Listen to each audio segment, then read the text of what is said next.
All right, welcome to City Council this evening. Many familiar faces. Let's go ahead and call the meeting to order. Can we start with the roll call and the pledge? Mayor Bagley. Here. Council members Christensen. Here. Finley. Here. Martin. Here. Peck.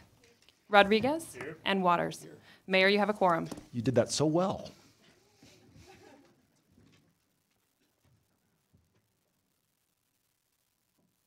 I pledge allegiance to the flag of the United States of America and to the republic for which it stands, one nation, under God, indivisible, with liberty and justice for all. All right, just a quick reminder, it's a study session, so we have a first call public invited to be heard list. If you're not on this list, this is your one and only chance to be heard tonight, so if you'd like to actually say something, come on up over the next couple of minutes and talk to Lucianne here on the end, and we'll get your name on here. Anybody want to come up and get their name on it that's not on it already? All right. All right, motions to direct the city manager to add agenda items to future agendas. Anybody have anything really pressing to add to a future agenda? All right, my screen went dark, but I didn't see anybody. All right, so let's go ahead and start with public invited to be heard. You've got 3 minutes. If you can come up, say your name and address, or not, and say what you have to say. Mr. Michael Baca.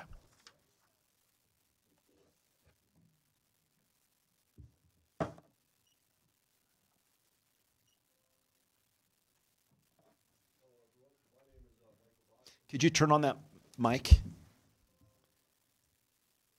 And then Sandy, could you fix this? Mic check, mic check. Hello everyone, my name is Michael Baca from 1400 Brookfield Drive. I'd like to start off by thanking Mayor Bagley, the City Council, and the rest of the community who's come out tonight. I come to speak on behalf of Liberty, as I have done so in the past. We find ourselves once again on the topic of firearms. In the past, I have clarified the founders' beliefs and reasoning behind the right to keep and bear arms, as well as the individual responsibility of our elected officials to defend said liberty. Tonight, I wish to add my own thoughts and perspectives into the conversation. I'd like to consider myself a good man. I work long, hard hours of manual and mental labor. I wish to see everyone in our community prosper and grow. I'm the type of individual that will stop and help a fellow citizen change their tire or offer a ride to the elderly carrying groceries down the street. I also happen to be the type of individual that would lay my life, freedom, and finances on the line to defend you should the need arise. I carry a firearm, as do many other individuals throughout their daily life. I stand behind you at the grocery store in line. I get up and go to work just like the rest of you. I strive every day to be the best man I can be, and I carry. I do this not to harm others, but to protect myself and the rest of our community. Should an individual bring risk of physical harm to myself or another, I am ready and willing to act in a moment's notice to prevent such an action. I do this because it makes our community a safer place for my friends, my family, and everyone else. Acting in such a way may bring legal case against me, resulting in financial difficulties and a risk to my freedom. But I view it as my duty as an American. The police cannot be everywhere at once, and sadly, they often arrive after the damage has been dealt. This is, of course, no fault of their own. But when someone tries to inflict serious bodily harm on you or a loved one, you want to have a good guy with a gun there. You want to have me or one of the many other patriots in this community there. I know many people of opposing viewpoints are currently strongly against our current administration. To be frank, I am as well. This is but another reason why we must keep our firearms. We must not allow power to be consolidated into the government in such a way that it leaves the people unable to resist the tyrannical system. We have seen throughout history the damage a government can do when unchecked. We must not allow the illusion of safety to strip us our freedom and our ability to resist harm. I'd hope the mass civil disobedience displayed in Boulder and across the country in the face of tyrannical gun laws will discourage such actions being passed here. I am a good man, and I do not wish to be turned into a criminal when given the choice to choose between my liberty with firearms or tyranny with no means to defend myself. We, the people, will not comply with attempts to strip this freedom from us. So please, allow me to continue to strive to be the best man I can be. Please allow me to continue to look out for my friends, my family, and my community. And finally, please do not turn me and many of thousands of others into criminals simply for demanding that the right to defend ourselves stays within our hands. Thank you all again. Thank you, Mr. Baca. Lance Psycho.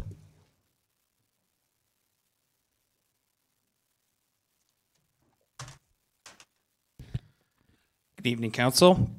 I'm here tonight not to complain, but instead to commend the Longmont City Council on their efforts over the past 10 months in fostering an open dialogue between citizens as it pertains to gun control and preserving our constitutionally protected natural rights of self-defense. I would like to thank Council Waters in particular in reaching out to the spiritual leaders of our community to host a first of its kind gun violence and gun rights conversation. I and many others attended this meeting last September and felt it was very productive in letting out steam on both sides of such an overheated and complicated issue. I would also like to thank the entire City Council for voting to double our school resource officers in the district only 2 months after our community discussion. I've personally met with the principals of each of my children's schools one-on-one and have been thoroughly impressed with the attention to security, but more importantly, to the mental health of our children. You're miles ahead of the People's Republic next door, who instead have decided to go down the opposite path and make their citizens criminals. I'm also here to listen and learn about the findings of the report from the previously mentioned gun violence and gun rights community conversation. Stephen Kukik, a facilitator of the September Safety and Respect Cafe, was quoted with the following statement yesterday in the Times Call. Longmont is fortunate that among its residents are leaders in local faith communities who understand that reducing the risks of gun violence without erosion of constitutional rights requires listening and respecting and learning before acting. Stephen is right.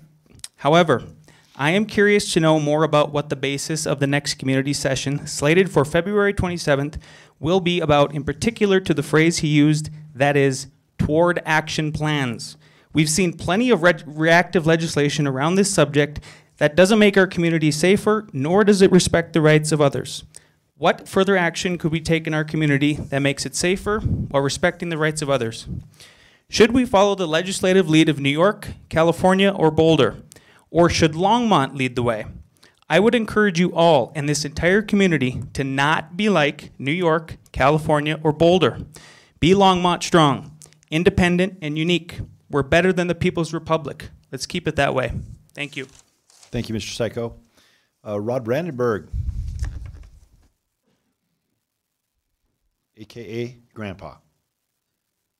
Grandpa's Pawn and Gun, 25 years in April, folks. So we'll probably see a splash in the paper about that. Have been talking the last 5 months to several principals, parents, school administrators.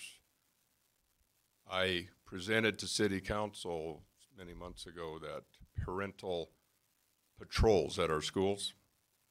And the City Council is truly interested, and Longmont's interested in providing a safer environment. It doesn't cost the taxpayer a nickel. Just get parents involved.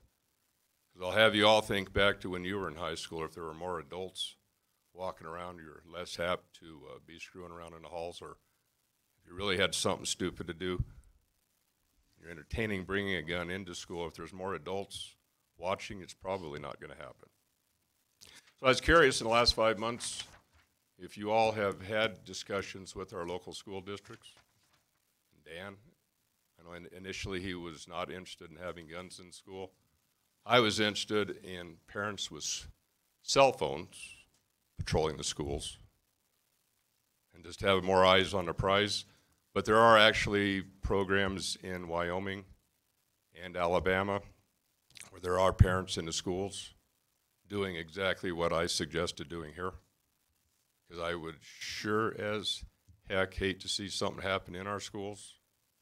And we've been discussing this for 5 months and nothing happened. I bid you adieu. Thank you. Thank you, Mr. Brandenburg. All right, that concludes our first call, public invited to be heard. Let's move on to special reports and presentations. We invited, actually they were going to come anyway, but we put them on the agenda because that way we have an opportunity to interact. Those from Longmont's Veterans Village have some comments to make. Chad, welcome. Come on up. Sorry, Chris Stout. And who's that with you? He's not important. He's not important? Yeah.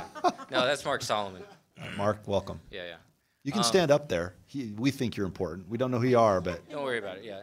So that's Mark Solomon. He is one of our co-founders, and I guess we'll go ahead and get the introduction out of the way. He is actually the executive director for the Longmont project. So very cool. Go ahead and make that introduction now. So. Okay, that's enough. Yep, that's enough. Yep.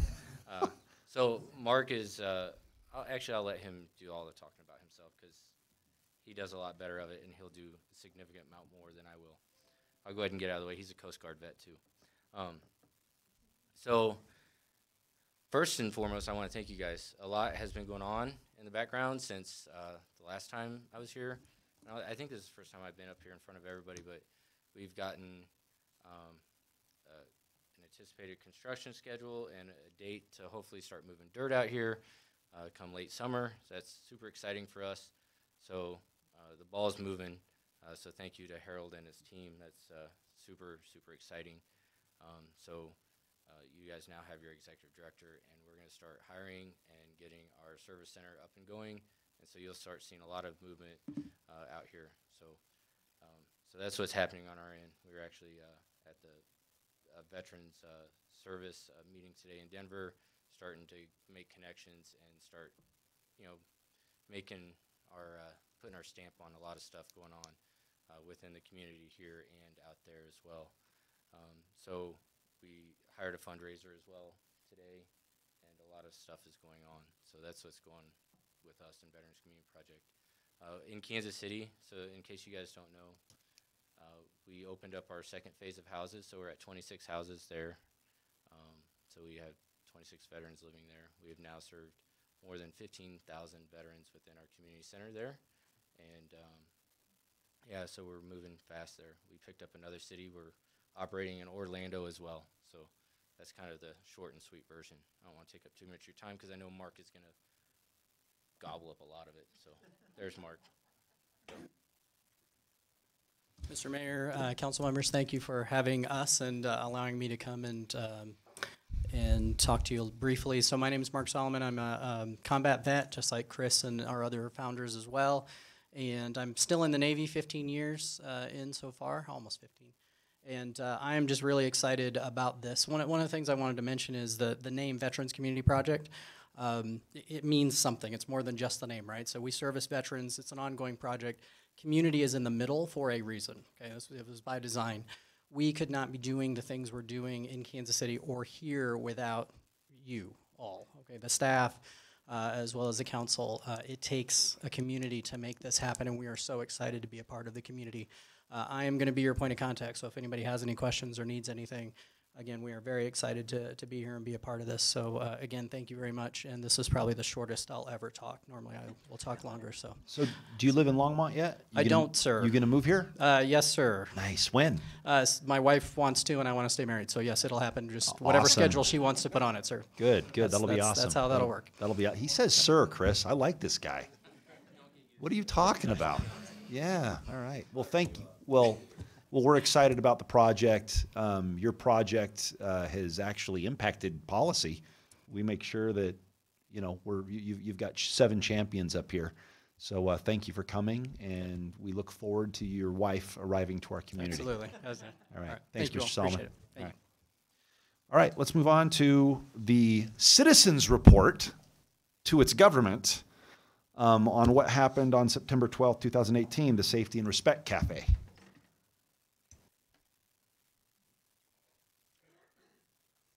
Thank you, Mr. Mayor. How's it going? Good, how are you? Good. I'm Steve Cookick, and I am a resident of Longmont and my wife and I have been since the year 2000, and we aren't moving, ever. This is a wonderful place. I'm an elder at Central Presbyterian Church, and I'm on the board for a new not-for-profit that is called Recovery Cafe Longmont that you heard a little bit about from Councilman Waters at the open forum that you had recently, and we're very excited to let you know about that we're now located on 4th and Kimbark in the basement of the Central Presbyterian Church, and that's pretty exciting for us to have that going. So once the renovation's done, we'll probably be opening by about April 1st. My purpose tonight is to share with you what has happened and what will be happening related to the event that we had on September 12th at the museum. I was blessed to be the World Cafe host for that evening, and that's why I was asked to present this report to you that you have, and also this PowerPoint. Thanks for putting it up. So you can see by that PowerPoint that there was a safety, and look at the way "and" is spelled in all caps. Safety and Respect Cafe, a community conversation for on reducing the risk of gun violence on September 12th. So let me just kind of run through this PowerPoint with you, and I think you'll understand the who and the what of what has happened and what will be happening. This is the who. Councilman Waters approached Dr. David Barker, who is the pastor at Central Presbyterian Church, with the idea of doing this kind of a community conversation.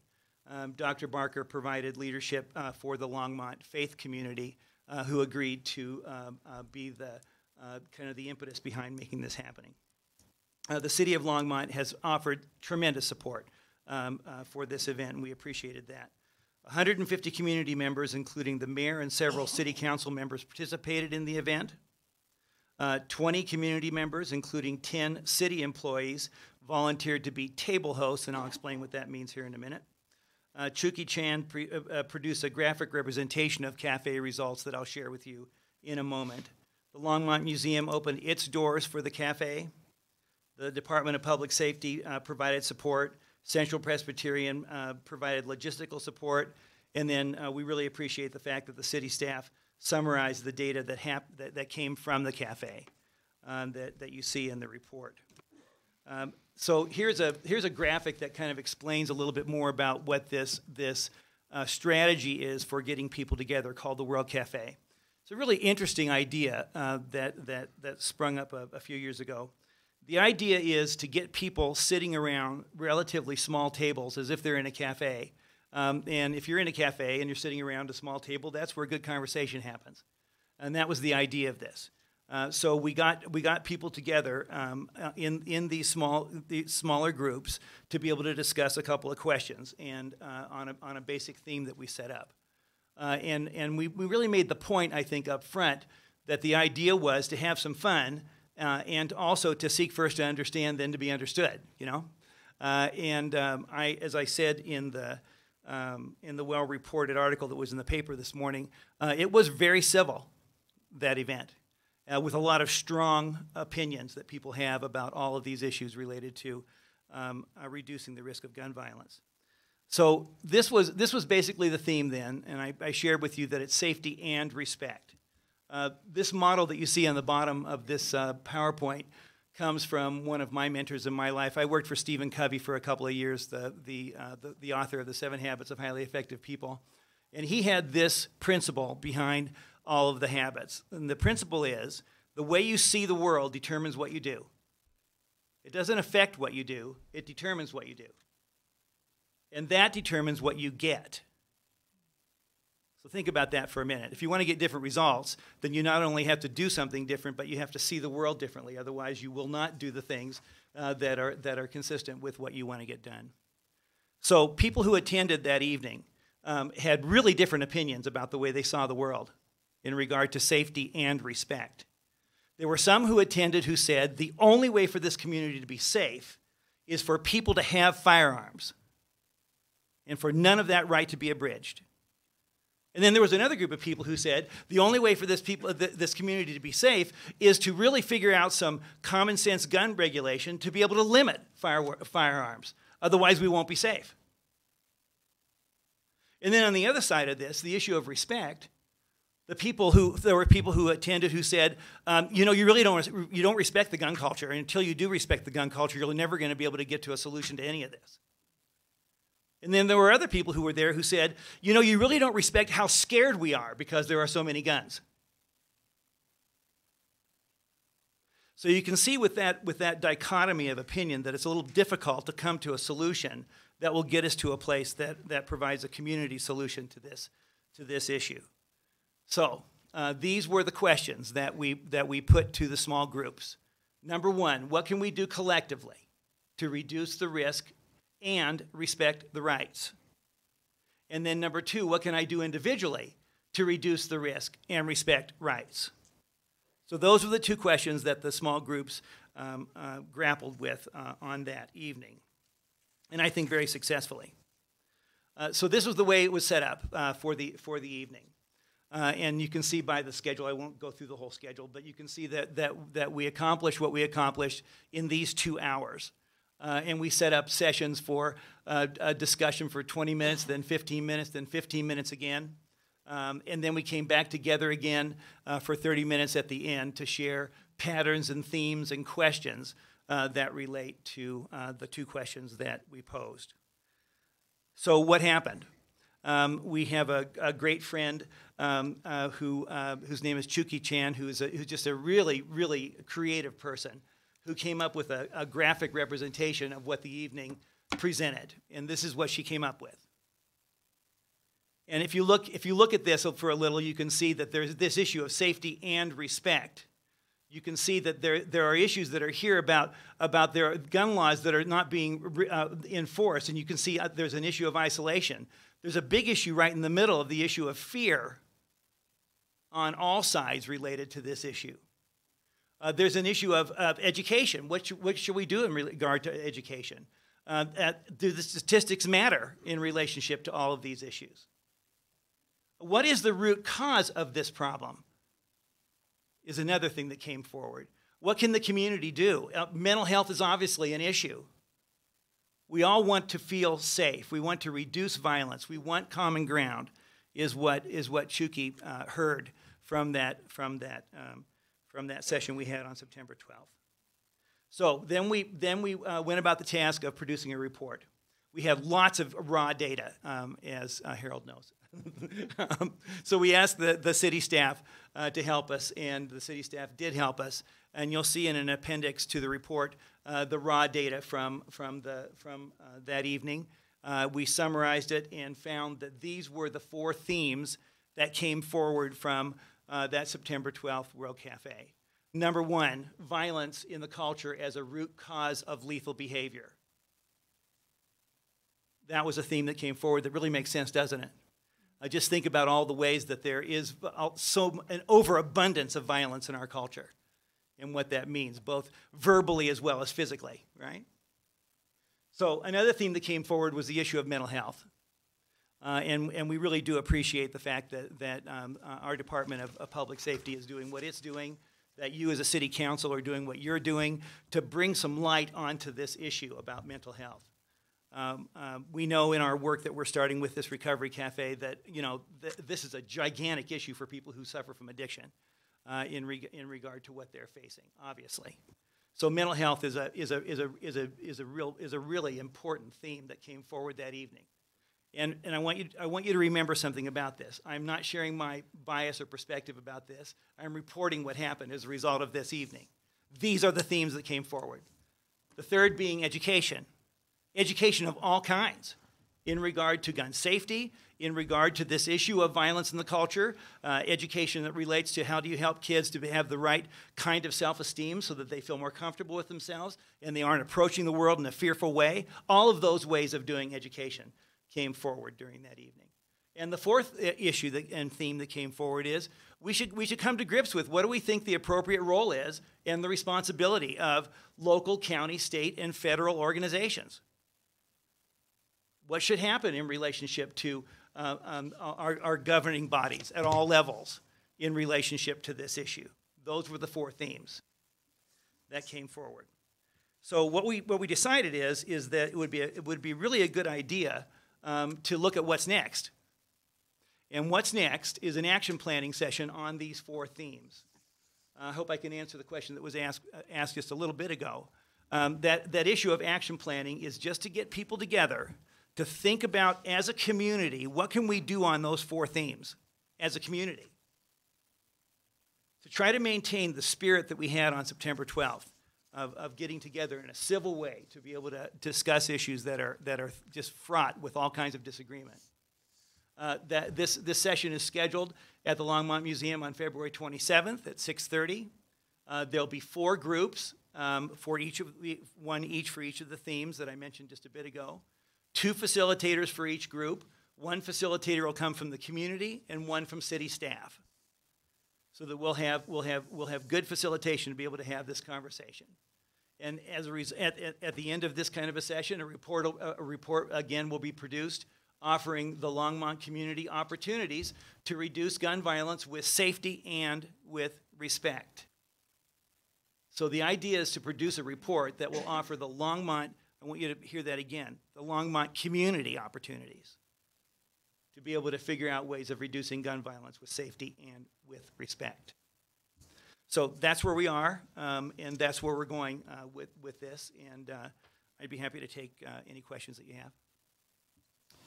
Councilmember Finley.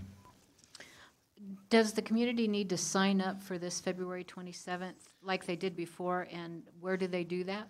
Yes, that's going to be done on a, as I understand it, on a city site, and that's going to be set up here in the next little bit, is what I was told by one of your council members, who happens to be my city councilman in Fox Hill. So it'll be Tim. on the Yeah. city's website? It will be. It will be. Okay. Starting when? Harold? I know that they did it last time. I'm not sure all of those issues, but we'll get that out once I can get with the folks that set it Okay, up. if you We'll could get let that me to- know, we'll- I'd we'll get that appreciate to it. council. Thank you. Dr. Waters? Yeah, we got help. Karen, did you line that up or did Sandy in September? I think Sandy and Was it you? Susan. Yeah, so we knew how many people to anticipate. The city supported the registration process, so we didn't have more people show up than the facility could accommodate. And it would be nice to be able to do the same thing for the September 27th event. I've got a question, and that is, it's the one that was echoed by someone previously. What is the purpose, or what is the goal of this next meeting? How is it different than the first? The first was to get people together to think what they could do, what we could do collectively and what we could do individually. And what came forward were themes that we thought, I thought, as the facilitator, the World Cafe host, needed more attention than just what that first meeting gave us. That first meeting kind of gave us what the themes are, with a little bit of meat on that. But what we wanted to do next was to look at those four themes and come up with opportunities for the community to reduce gun violence with safety and with respect. And so that's the idea of this, is to kind of move toward not identifying what the problem is, but identifying what solutions might be related to those four themes. Got it. And again, this isn't a government meeting. It's a faith-based community meeting. All right. Okay. Dr. Waters? Yeah, I think, first of all, let me start with your last point. This is not a city.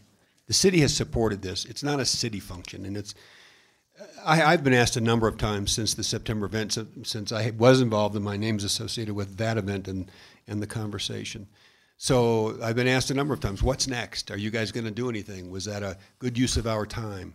There were a lot of ideas. If you look at I've looked at the raw data. There are pages and pages and pages of it. And thanks, I will echo Steve's thanks to the volunteers. It was volunteer staff members who volunteered their time to pull all the notes off of the butcher paper. It was on the paper or on the tables of the cafe conversations. There were at that time some expectations that that process isn't a decision-making process, that there would be some opportunity for those who cared about doing more with mental health or mental health resources in the community, a chance for people to come together and identify what they might do together. And frankly, it would be terrific. I don't know where Karen is with that part of the community conversations around homelessness, but if we could merge that opportunity so we don't have multiple groups in a conversation or action planning about how do we do more and better in serving communities with mental health needs, number one. Number two, we heard a few minutes ago, we were asked a question, what have we done about working with schools? Well, my perspective is that's a question that's better asked to the school board than the city council, since we don't control what happens in schools. That's what the school board does. So I think that question ought to be raised in a proper or a different setting. Not that we don't speak with the school district from time to time, but that's something over which we have no control. But during the cafe, there were many ideas shared about what could be happening in the community, not in schools, not exclusively in schools, in the community. In fact, I think I heard that evening one of the speakers, who's an individual who spoke that night and spoke tonight, offering to host some of the opportunities for people to get smarter and better at what you do for gun safety. That's part of the education as well. In fact, under that heading, there were lots of ideas about whether you're a gun owner or not. What if you're a parent of kids, you're not a gun owner, but your kids in homes where there are guns? You know, what do your kids need to know if they're in the homes of their friends and their parents are responsible gun owners? What should your kids know about that? There were lots of discussions about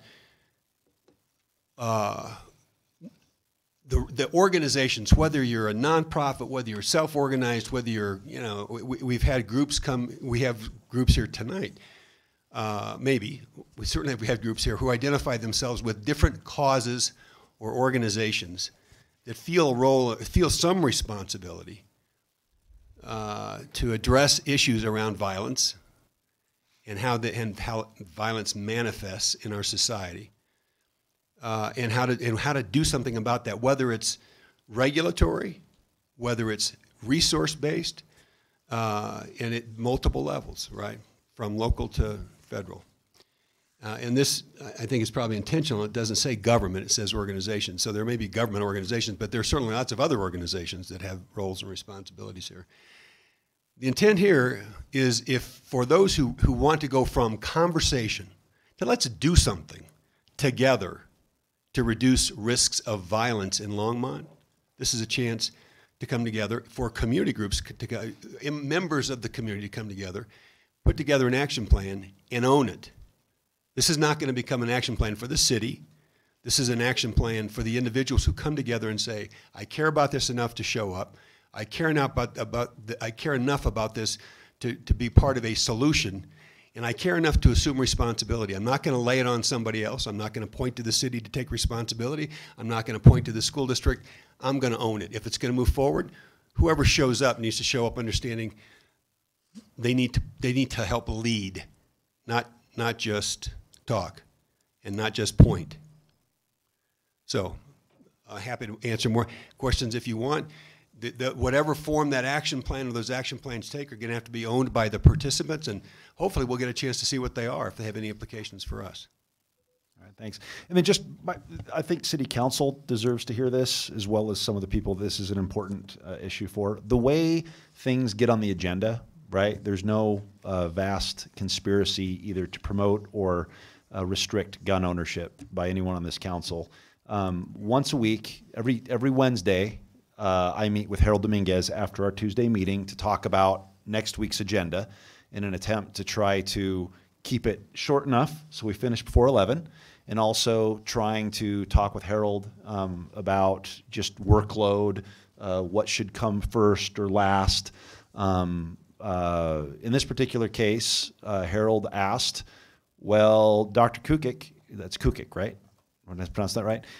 He would like to present the results of the World Cafe. And my stomach nodded, and I wanted to vomit. And I'm like, oh, gal, this again? It's like picking a scab.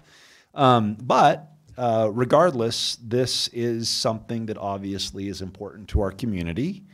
And so that is why we put it on the agenda tonight. It's a follow-up to our previous conversations. I reached out to a couple council members and thought, well, what do you think? And their immediate reaction was, ugh, it's going to be potentially, an ongoing source of anxiety as a community. But nevertheless, we said we would bring it back. It's community driven, and we should give them time to present their findings.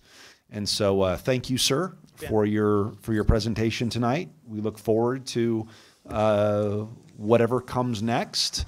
And thank you for picking up the baton and running with this issue. It's appreciated. Thank you. All right, thank you. All right, let's move on to the next Longmont Economic Development Partnership 2018 quarterly report to council. I believe it's fourth quarter. And with us is Jessica Erickson, the Executive Director of the Longmont Economic Development Partnership.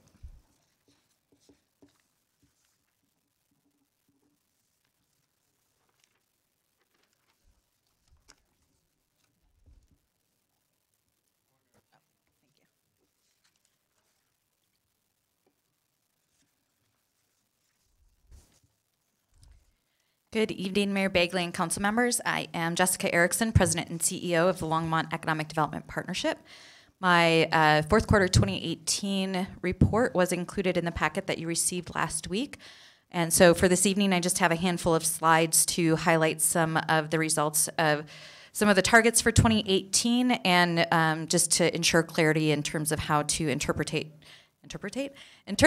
some of the information that's presented in that report. And so just a reminder that we focus our work in what we consider our 4 core service areas of Advanced Longmont, which is the overall economic development strategy for the city, as well as specifically within the areas of primary industry, local business, and startup community support. So I'm going to start by talking a little bit about the work that we've been doing recently related to the Advanced Longmont strategy and our update of that plan into Advanced Longmont 2.0. I'm not going to go into a lot of detail because we'll be back here in a couple weeks to talk about our progress and provide some more detail regarding the market assessment, industry cluster analysis, and focus area analysis that we've done relative to that strategy, but just wanted to talk a little bit about what we did leading up to the end of last year, or in the last few months of last year, relative to the update of that strategy. So we completed the market assessment, the local economic analysis part of that strategy update, which is what informs what will ultimately be the strategy, goals, and priorities of Advanced Longmont 2.0.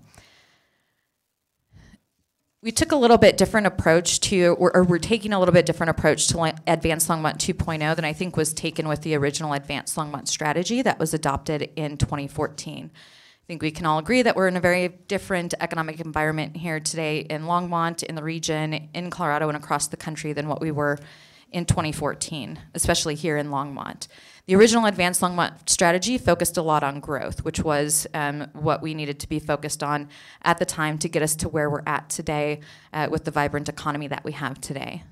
But with this market assessment, we wanted to take a more comprehensive and holistic look at how that growth has impacted the overall economy relative to prosperity and inclusion in particular. So how has that growth benefited the community as a whole? How has that, again, top-line growth spread out to prosperity across the entire community? And then specifically looking at inclusion and how what benefits and what challenges we still face, in particular relative to inclusion as it relates to different racial and ethnic diversity within our community. Part of the assessment is also a refinement of, or a relook and refinement of our targeted industry clusters. You'll see some data related to our current targeted industry clusters, or the original Advanced Longmont industry clusters, that suggest that we're not seeing faster growth within, or better growth within those clusters than we are as a whole. And the whole idea behind targeting specific industry clusters is to put our resources towards those industries, or towards attracting and growing those industries that have the highest potential for growth and success in our community. And so once we start to see less of a gap between how fast those industries are growing and how jobs are growing as a whole, we want to look at refining those and reassessing those.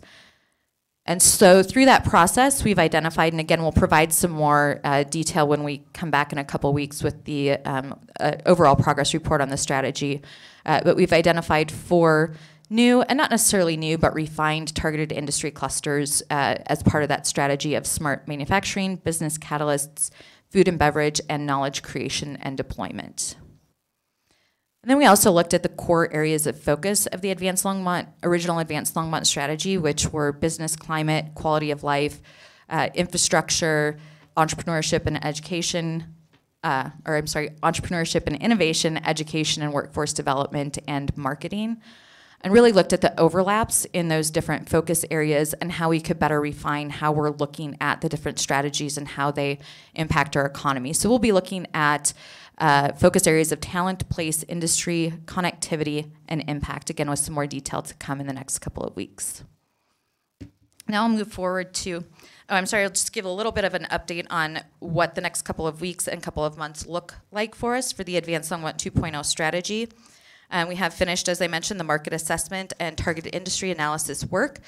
We've been working with focus groups of our Advanced Longmont partners, as well as some other stakeholders in the community, to do some concept generation around goals and strategies in each of those different focus areas. We will be presenting to you to get you all up to speed on where we're at in more detail on February 19th. We will be presenting to our Advanced Longmont partners on February 6th, and then presenting to the larger community at our Economic Summit on February 28th.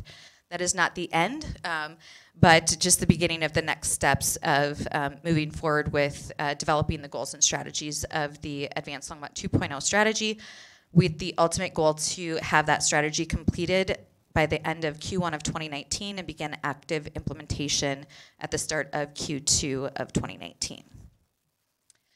From there, I'll move into our primary industry targets from 2018. We set a target in 2018 to attract, relocate, or expand 10 primary industry businesses that will create 500 new, well-paying jobs and invest $50 million in new capital investment.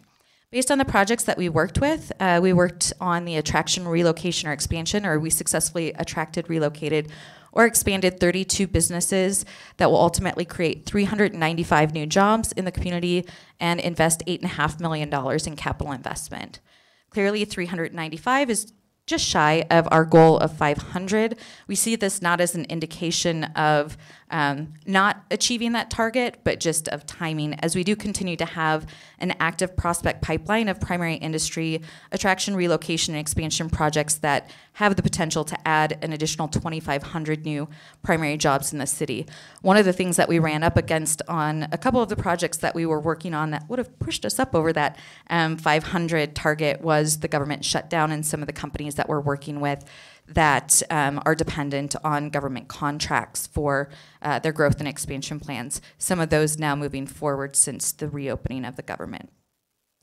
The $8.5 million or the shortage on the total capital investment target has really just been a function of most of the projects that we're seeing due to real estate capacity issues are expansions within existing space as opposed to expanding into new space. So there's just a lower capital, less capital intensive types of projects when you're expanding in existing space versus going into new space.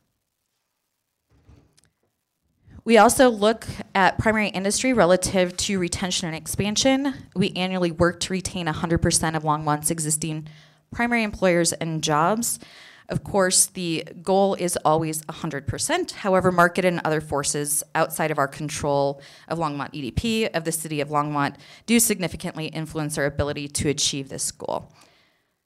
In 2018, we do year-end employment surveys with all of our primary industry employers. So these numbers are based on the responses to those, which we have right around a 50% response rate. We also track closures and other activities within our primary industry base throughout the year that impact these numbers too. So as of the first of the year in 2018, we had 238 primary businesses in the city, ended the year with 239. So of those 239 at the end of the year, 222 were retained, so 93.2% retention. We did see the closure, and I'm happy to answer detailed questions about those, closure of 16 and the addition of 7 primary industry businesses. One of the things that I want to point out is that when we talk about the 395 jobs attracted, the 32 businesses attracted or expanded in the current year, we don't count our eggs until they hatch. So those jobs are not necessarily included in these numbers unless they were actually created in the city this year. So a really good example of that is the previous slide. In 2017, 500 Smuckers related jobs would have been included in that. Not a single one of those is included in these numbers to date because until late last year, none of those jobs had actually been created in the city. And actually until early this year, they hadn't actually started onboarding and training those employees. So we'll immediately see the effects of that in Q1 of 2019. And then as it relates to jobs, we started the year with 11,043 primary jobs, again, based on our surveys. At the end of the year, 11,164. 10,576, or 96% of those were retained from the previous year. 467 lost in relation to those closures of 16 businesses, as well as some downsizings, and added 588. So net job growth within our primary industry base of 1% in 2018. Local businesses, our target was to attract, relocate, or expand 10 local businesses that would create 50 new jobs and invest $5 million in new capital investment. We worked with 16 local businesses who ultimately chose to come to or expand within the city of Longmont that will ultimately create 101 new jobs. Again, these are our local businesses, and invest $1.4 million. Again, that shortage in capital investment is related to most of these projects being expansions of existing businesses versus new businesses coming in with capital-intensive projects in new real estate. With our startup community work, we set a target to support the launch of 10 new ventures that will create 20 new jobs. We did actively or directly support the launch of 4 new ventures within the city that will create 23 new jobs. We did also launch the Innovate Longmont program, which is an individualized accelerator program in partnership with the Longmont Community Foundation, Tinkermill, Startup Longmont, and Boulder Small Business Development Center that actively pursues opportunities to support the launch of new businesses within the city of Longmont. So we expect to meet and exceed that target in the future of 10 new ventures or more year over year.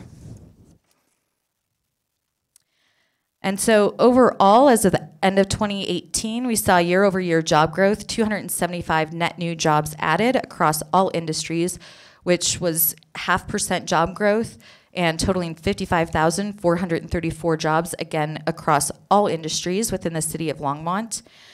One thing that we want to make sure to make clear is that assessing overall economic vitality and health on a year-over-year basis is not always an indicator of overall economic health. So for example, in 2017-2018, we saw a lot of merger and acquisition activity within one of our strongest industries, which is the storage industry. And so that had short-term negative net effects on job growth within the city over a couple of years, but will have long-term positive net effects. So what that means is we had a strong presence of all of the companies within that industry that were both bought and sold. And so as there were consolidations, eliminations of redundancies, that significantly impacted that industry and jobs within that industry. Now that those companies have been right-sized within the community and globally, we're starting to see job growth come back within those industries with the acquiring companies that remain. So we typically will look at job growth over 5-year periods and watch for any kind of anomalies within that, but then also watch for multi-year trends versus just simply year-over-year growth. So 5-year job growth, we've seen 5,345 net new jobs added within the city of Longmont, which is 10.7% job growth over 5 years. So relatively speaking, the national average has been 7.4% over the 5 years. So well ahead of the national average in terms of job growth. The very teeny tiny little chart that you have up there, I apologize for that. We'll improve that in the future. It looked really big on my computer screen. You'll see our targeted industries. So these are the targeted industries that were in the original Advanced Longmont strategy of advanced technology, bioscience, creative arts, and professional services, reflecting just over, or it looks like close to 8% year over year, or 5-year job growth across those industries. So again, we look to have where we're putting our resources in terms of targeting industries, that growth to outpace overall job growth. So now that we're seeing that that's not happening anymore, again, is why with the Advanced Longmont 2.0 strategy, we're looking at refining and really focusing and targeting on those industries.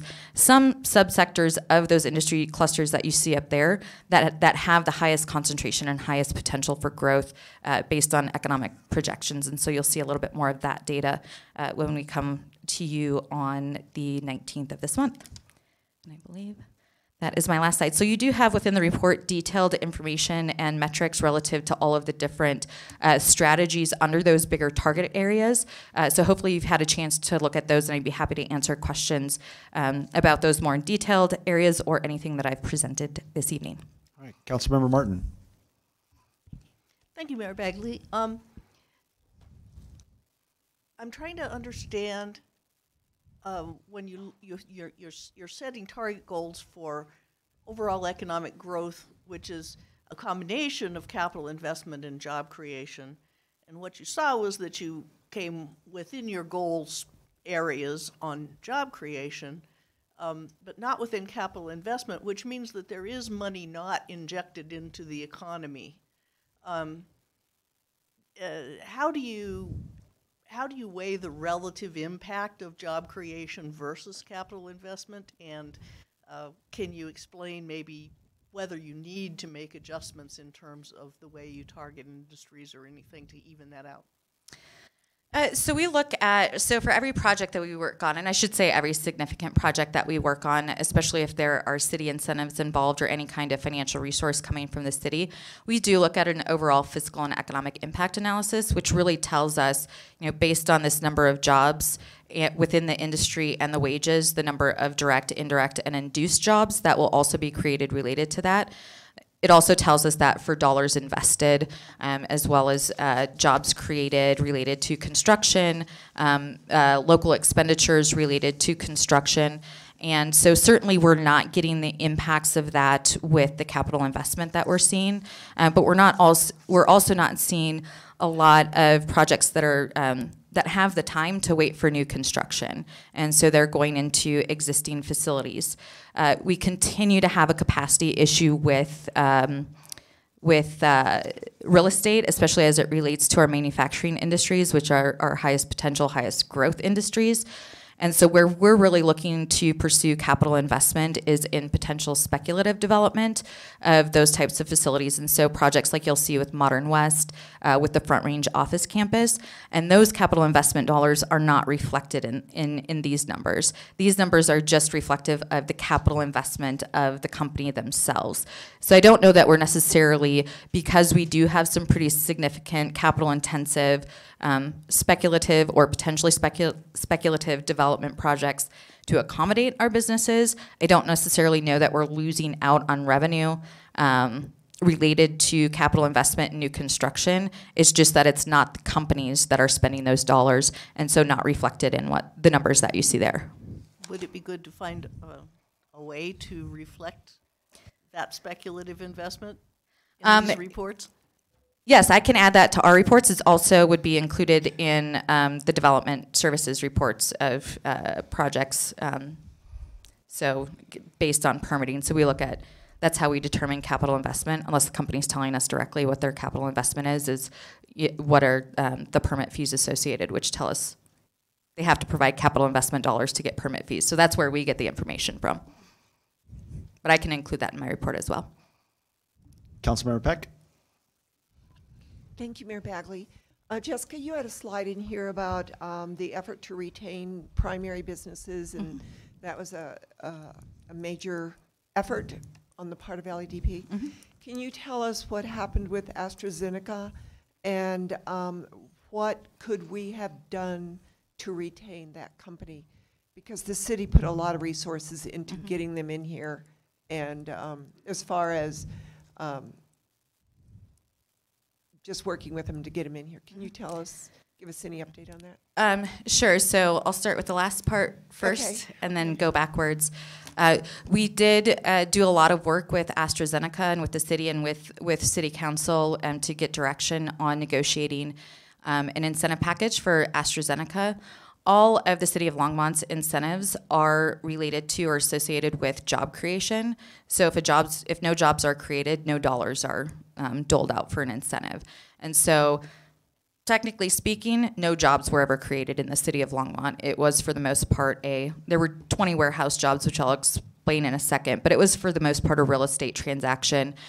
We had a couple of opportunities to bring new products within the AstraZeneca biologics pipeline to the Longmont facility, which was part of the original intention of acquiring that facility. The one nearest term opportunity that we had was an acquisition that they had made in Dallas that ultimately did not receive FDA approval, so no need to move it to a new facility for production until it got through that. The Boulder facility was acquired by AstraZeneca maybe a year, maybe a little less, prior to their acquisition of the Longmont facility.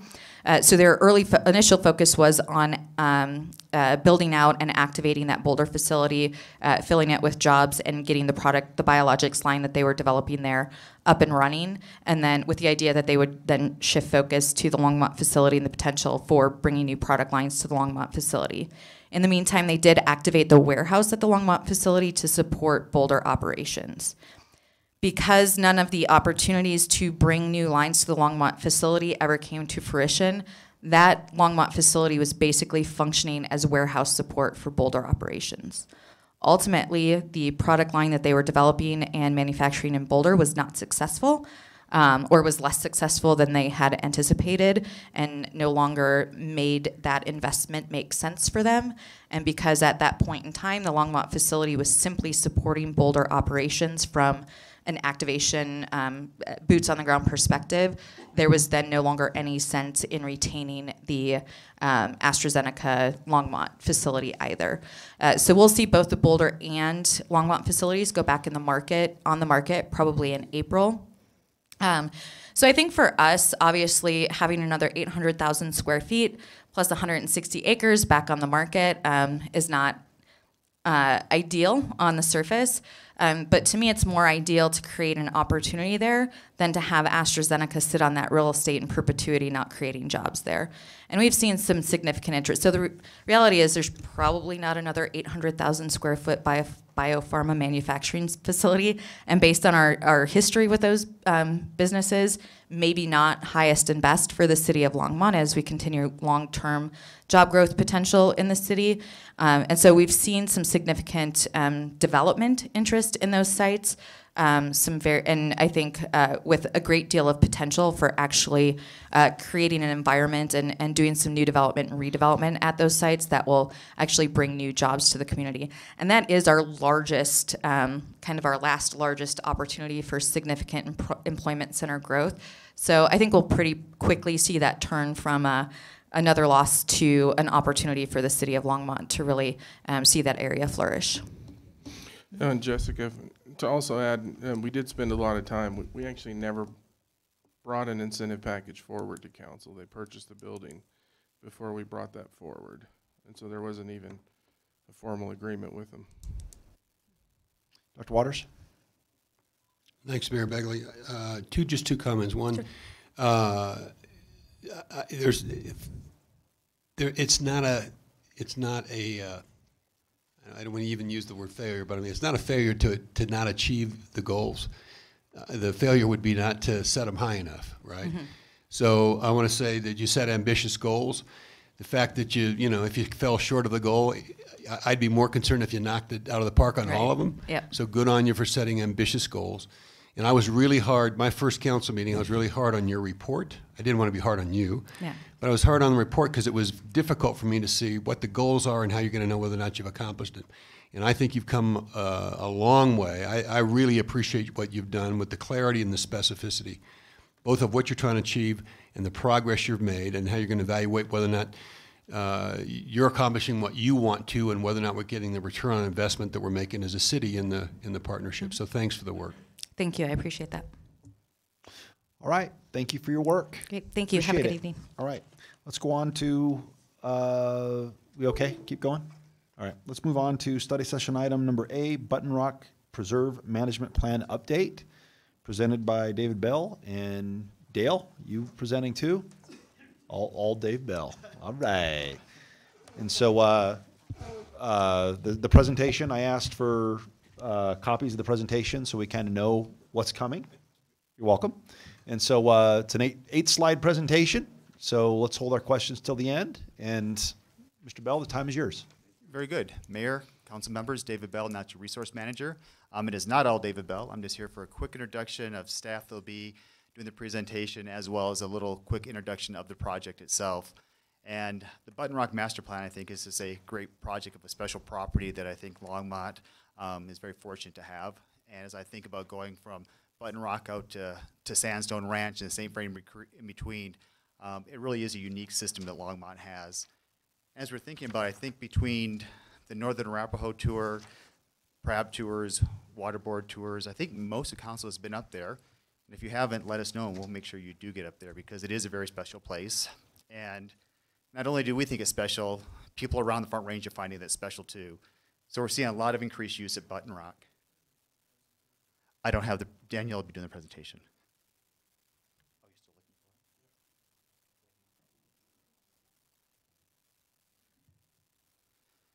So we're seeing increased use along the Front Range with a lot of the natural areas. I talked to my counterparts of the county, and this year they'll be providing 2 shuttle services up to their mountain properties to get people up there to deal with the traffic in the mountains. Rocky Mountain National Park increased visitor use 40% in 5 years. So we're not unique to this, but as we're seeing this increase in use, we're seeing the things that come along with that, the increase in cars, increase in people, pets, pet waste, backcountry search and rescues. So as staff was looking at this, we said, instead of trying to do this piecemeal, one issue at a time, let's take a more holistic look at this and see how we can do it in a way that kind of serves the whole watershed. So sat down and worked with Ken Hewson, and we found some water savings, or savings in his water resource operational budget, and we decided to fund this project in 2018, roll those funds forward, and we now have staff that can address some time to this project. So with that said, I'm going to turn it over to that staff member. But first, I'd like to let you know that Ken Hewson, our water resource manager, is here. So is Jamie Friel, our watershed ranger. And then for the first time tonight, Danielle Levine is here as well. She's a project manager and volunteer coordinator. And she'll be working on this project. She'll give you a quick overview of the project, the scope of work, our goals, and then give some time at the end for questions, direction, and advice from council. So with that said, here's Danielle. Thank you, David. Mayor Bagley, council members, thank you. So this is a presentation about the Button Rock Preserve Management Plan. I intend to come back next week for your review of an intergovernmental agreement, so I will get to that later in the presentation, so that will make sense too. The intent with this project is for it to be a multi-year project, kicking off this month and continuing on through the latter part of 2020. During the project, we intend to have a very robust public engagement process, engaging both the Longmont and Lyons communities, as well as getting feedback throughout from Water Board, Parks, Recreation, and Advisory Board, and the Board of Environmental Affairs. We'll also have a technical advisory committee consisting of agency stakeholders such as Colorado Parks and Wildlife, U.S. Forest Service, Colorado State Forest Service, and key stakeholders from the community.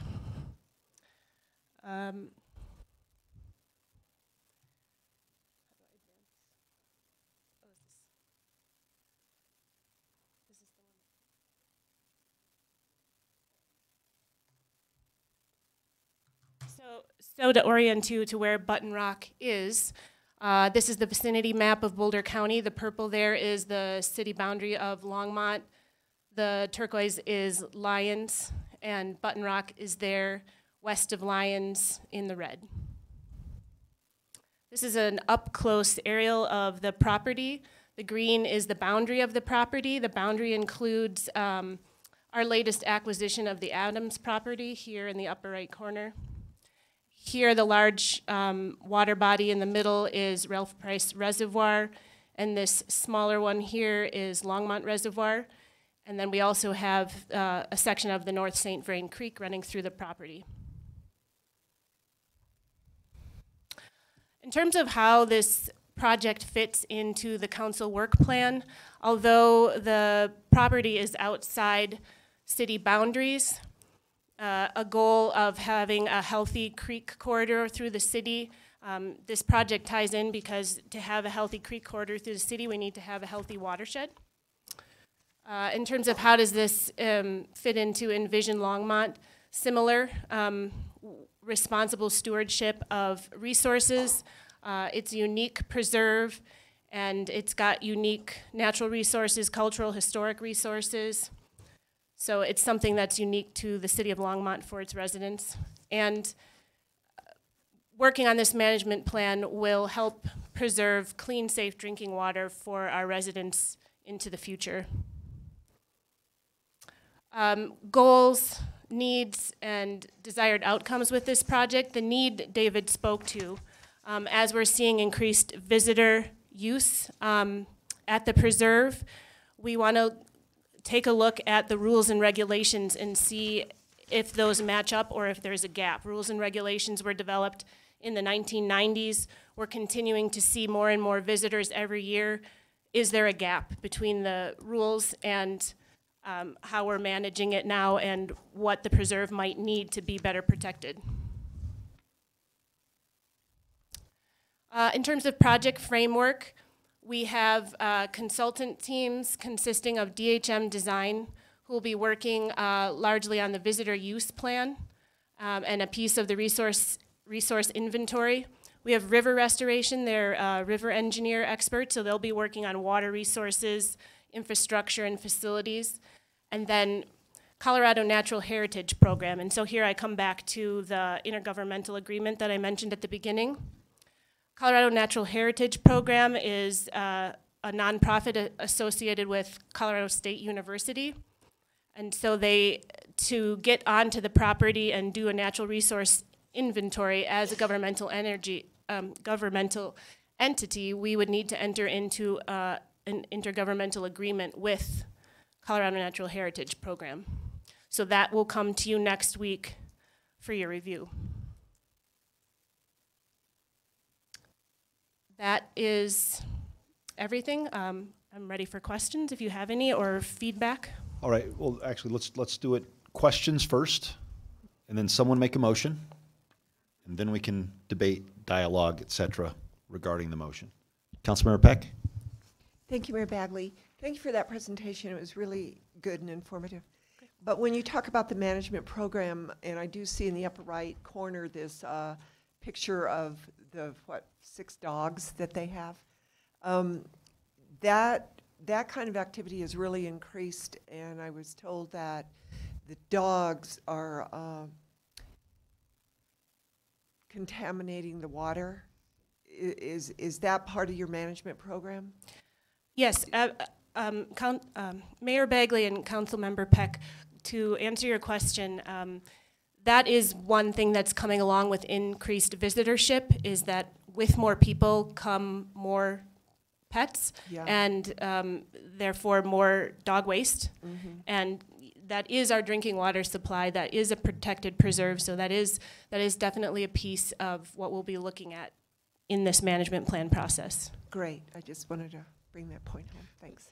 Nobody's in the queue, but I guess my question is, like Councilmember Peck, and I'm sure other council members, the ranger right there, what is your name, sr? Jamie Friel, sir. How do you say that?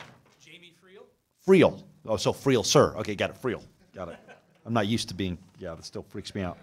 All right, so Jamie Friel.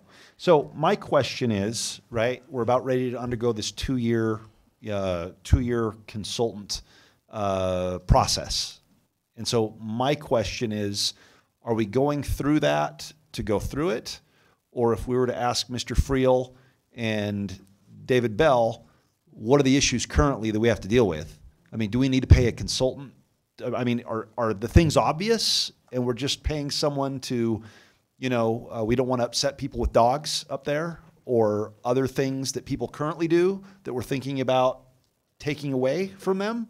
Or do we really not know what needs to be done and we really need to pay somebody and spend 2 years to figure out what we should do as a city?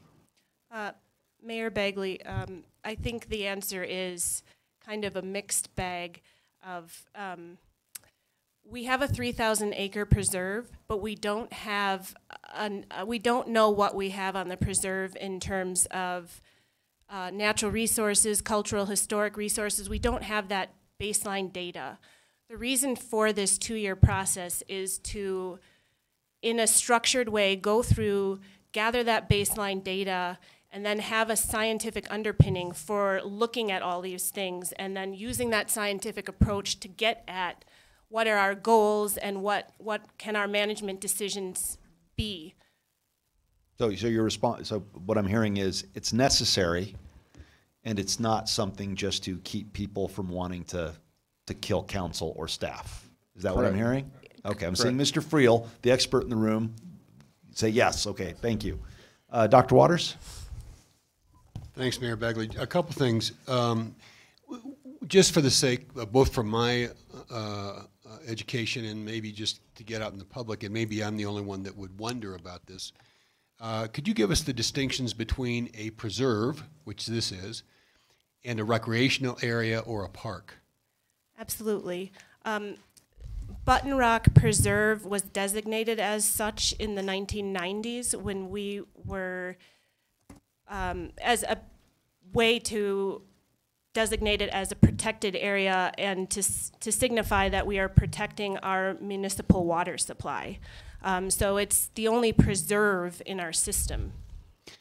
And the difference between a preserve and a designated recreation area or a park? What are the different rules, expectations, and consequences? Well, you know, Button Rock Preserve falls into an interesting category because I believe I'm right in saying that in our code is designated as a park so that we are able to enforce our rules and regulations outside our city boundaries. So here's what I'm driving at. So not being a biologist, generally for what I do, and if David, why don't you jump up beside me in case I just totally missed this. Preserve, you try to protect the area to ensure, in this case, the water supply and the activities that occur. When I think of a recreation area, that is where you tend to allow folks to engage in more activities. And the best example that I would give you for that is Union Reservoir. And then when you look at parks, and this is where it gets it's slightly different in our code. In order to enforce the rules, we have to put it under a park. But parks are generally sandstone. In those types of areas, we do have broader open space classifications. But to me, there's a use activity associated with it. That's how the non-biologist sees the world. How does the natural resources manager see the world? The way I would see it is actually the history of Longmont as much as the natural resources up there protection. And Longmont's done a really good job of saying that we want to protect this area. So in the bond language, they set this land aside. We said that to the public we would let you up there. But I think primarily it's our water, our drinking water, it's our watershed. Secondarily, it's a preserve for wildlife and natural areas. And then tertiarily, if we get the public up there and they can use it, they can have a low impact and not impact the wildlife or the drinking water, then we want to figure out how we can uphold that obligation to get the public up there. But that is lower down on our level of how we do it with a park. We want to bring people out. We want them to engage. We want them to touch. We want to kind of feel the natural area. Up at our preserves, the human use becomes the lower level in how we're trying to manage that property. And the best example to that is in terms of fishing. We issue a set amount of permits for fishing. It's not open for anyone to just go fish. You have to get the permit. Correct. And I guess while I'm up here, since you invited me to the mic, the one thing I would like just to echo Danielle when it was mentioned about the are we just doing this? Danielle did a really good job, but for me coming along, one of the things, again, doing a great job saying property aside, baseline data, it's hard to make a management decision and have councils or staff stand behind it if you don't know what you really are protecting, what the resources are there. So if we would have done this 20 years ago, it'd been awesome. But if you can't do it 20 years ago, do it now. Exactly. May I ask 2 more questions? Go ahead, the floor is yours. Well, I'm mindful that I'm occupying the floor.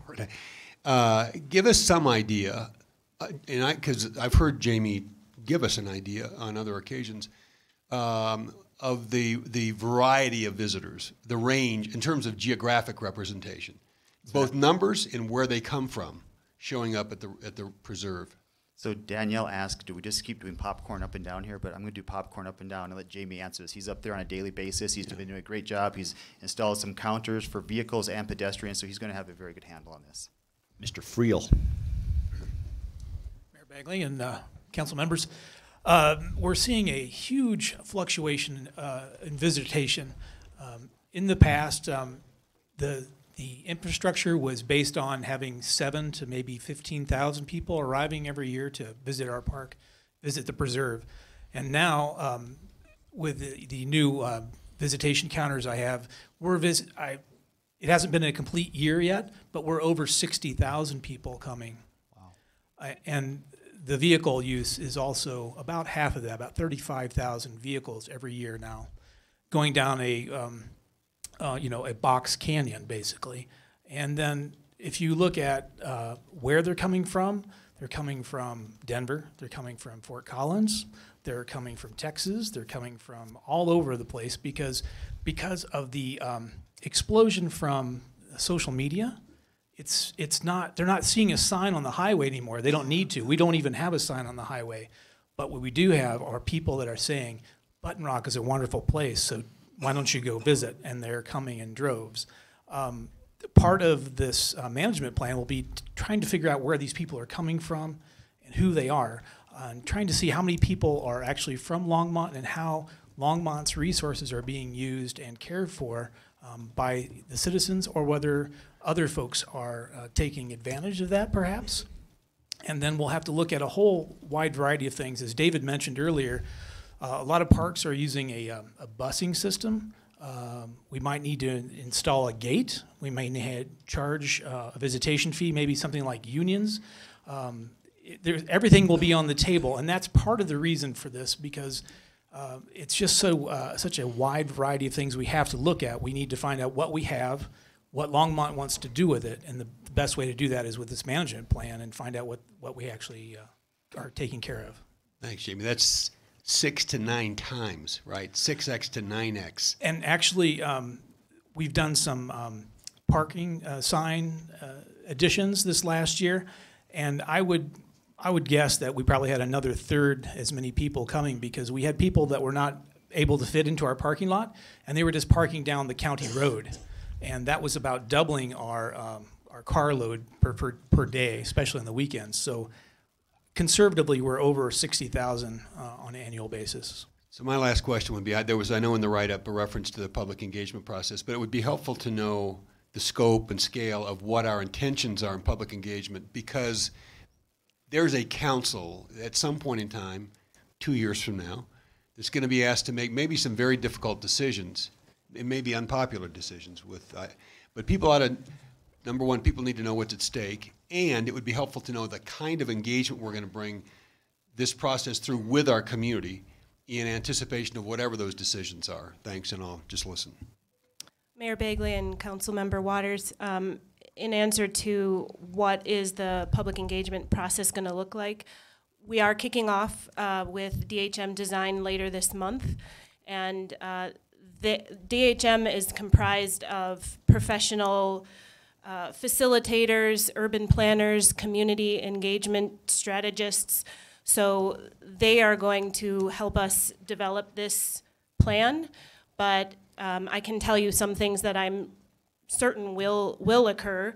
We will have a website. It will have something like an open forum on it where the public can give comments, and then we can look at those in a qualitative way and a quantitative way later, and DHM will help us do all of that and summarize all of that so that we've gotten every comment and we know what that is. So there'll be that sort of thing. We'll have a visitor use survey of some type, and this consulting firm worked after the flood in the community of Lyons on their master planning process after the flood, their parks master plan. So they're familiar with the local community of Lyons. So they're familiar with the area, so that'll help us a lot in terms of the best ways to reach out and engage our communities. And once they nail down the community involvement plan, which will generally follow our strategies we use as an organization, we will get that information to council. All right, so keep out Texans. That's what I heard. All right. Yes. Councilmember Finley. We could add a few more on there. Are you ready for a motion? Make a motion. I move that we direct staff to proceed with the Button Rock Preserve Management Plan. All right, it's been moved and seconded, but we still have Marcia in the queue. Councilmember Martin. Thank you, Mayor Bagley. Having heard initial presentations on the state of affairs at Button Rock, I am actually a little surprised by the mildness and duration of this recommendation. I absolutely see the benefits in understanding all of the different resources that we have here and the environmental impact that our visitors are having. But one environmental impact that we already know really well as an impact, a heavy impact on the staff, is the impact of just a really unreasonable amount of dog waste that is accumulating in the Button Rock area. And I am surprised that the recommendation is that we wait 2 years to do anything about that. Given that there's a motion on the table, I'm, as a point of procedure, unsure what to do. I know what you're implying. Why don't we go ahead and vote? If there's no further debate, let's go ahead and vote, and then then follow it up with a motion if you'd like to make one. I would, thank you. All right, let's go ahead and vote.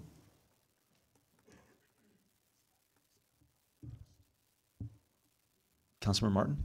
All right, that passes unanimously. All right, no motion is currently on the table. Councilmember Martin?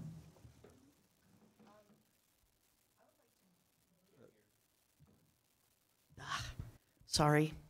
I'd like to move to authorize the staff to, pending results of this survey, to close or restrict the Button Rock Preserve to people with dogs or to dogs until we really know what the impact is and what we can do about it. And I'm not trying to litigate the decision of whether to make it a 100% closure or whether it's going to be a number per day or what they want to do, but what I have heard as the board studied this was that the problem is really fairly urgent, and I'm not comfortable with it taking 2 years. I'd second that. So the chair restating the motion is, while this investigation and report is being compiled, we actually place a moratorium on dogs up at Button Rock. Well, we didn't know that. We have a current study ongoing. But yeah, that I believe is the motion. Correct, Councilmember Martin? Mayor Begley, I was a little more weaselly about that. What I said was to authorize the staff to close it to dogs or to restrict the number of dogs allowed in the park pending the study as they see fit. Is that clear, Councilmember Peck? And I seconded it only because I'd heard the same thing, which allows us now to discuss the motion. And the question for staff is, Mr. Friel, is this necessary? Meaning, I've heard a lot of talk about dogs impacting our watershed, our drinking water, and just dog poop in general up at Button Rock. And is this something that would be a good idea? Or do we wait 2 years and just wait? What would you do? What's your advice? The council might want to consider something perhaps a little less drastic. If we could restrict dogs to being perhaps on leash at all times everywhere in the park, that would be a way to regulate and maintain some sort of control over the dogs and where they're contributing to the waste near our water. That might be something that would work in the short term, so that when we do get the data back from the plan, then we can maybe move it a step further if we need to. Okay, Councilmember Peck? Thank you, Mayor Bagley. I agree with the ranger, Mr. Friel, but also when I'm looking at these pictures, we have 3 people with 12 dogs. I mean, seriously. So I would even go further and say restrict it to 1 dog on a leash. And they have to have some pickup bags with them. And if they're not, give them to them so that they actually are responsible dog owners. But I see no reason to let people take packs of dogs up to Button Rock Reservoir or any place, really. Or small children. Just kidding. I'm just kidding. Mayor Bagley, Councilmember Peck, the thing I'd add to Jamie's comments as far as this being something that probably is one of the reasons I listed the reasons why I do this holistically, but knowing there were some driving forces behind it, and dogs and dog waste was definitely a piece of that. Danielle has reminded me that The natural resource component of it and the dog piece is something we'd be doing earlier on in the process, and we could come back if you wanted to restrict it earlier to something that you felt was appropriate. Then we could come back with more options sooner than the 2-year period with, is it on leash, is it no dogs, is dogs on leash, is it a certain number of dogs? We could do that earlier on in the process than 2 years. If you wanted to restrict something right away with some guidelines, we could bring you options back definitely before that 2-year process, within a year. Councilmember Martin? Thank you, Mayor Bagley. I actually worded my motion the way I did because I thought that it would be best to let the experts decide. So I would believe that what I said would give you folks the latitude to do anything between just a leash rule and completely closing the park to dogs. And that was my intention. So, so I would, I'd like to leave it that way, but if you all want to be more protected than that, then I will change my motion to something that you suggest. so the chair misread the motion. So the motion is put it in staff's hands to come back with something more immediate in order to address the dog issue, which might include leashes, dog ratios per park visitor, et cetera, but we leave that in your hands. Right. And was that the motion? Yeah, I wasn't going to make it something that had to come back. I was just going to move that it be at your discretion. So you could start with a leash rule, or you could start with a closure and see if there's a riot. But you know, what I honestly believe, you know, having heard Mr. Friel's report, Friel, excuse me, you know, that he's picking up a lot of dog poop and that bags don't necessarily help because he's picking up bagged dog poop off the ground. You know, we're drinking this water, and so I want the people who are on the ground at Button Rock and know what's really happening to be able to use their discretion with respect to dogs. And so my preference is to leave the motion the way it is. Mayor Pro Tem? Okay, I was just going to be supportive of what Councilwoman Martin said in the first place. I think that gives you leeway to use your discretion because you guys know what you're doing. I look at this picture of the cars. I'm shocked because, yeah, that's a big problem too. But anyway, yeah, the dogs need to be taken care of first. Councilmember Finley. I think I would rather wait and get your recommendation and set actual policy than to leave it up to without any data. I mean, until we have data, we can't really make a policy that is as effective. So I probably won't vote for the motion, but I would look forward to your recommendations. Dr. Waters? Thanks, Mayor Bagley. What concerns do you have? If we approve this motion, do you or Jamie or anybody else have concerns about how this plays out? Mayor Bagley, Councilmember Waters, I think staff would take that forward. I think the things we would really be thinking about up front is getting the information out and trying to do it in a way that I think is fair to the public. With that direction, we want to make sure that we're using all of our social media, all of our ways that we do it. If we're making a change sooner than that 2-year process, that we're doing everything that we can to make sure that we're setting people up for success for their use of the park as well as success in the park for staff too. So that'd be the biggest concern, is making sure that the change, whatever that would be, would go in effect, would have time and notice for the public. So I want to say I share the concerns about spoiling our environment and contaminating our most valuable resource, natural resource, is our clean water. And these guys are doing, Jamie and we've been up there and seen a great job, single-handedly he does, with some volunteers. I am concerned. Take this issue.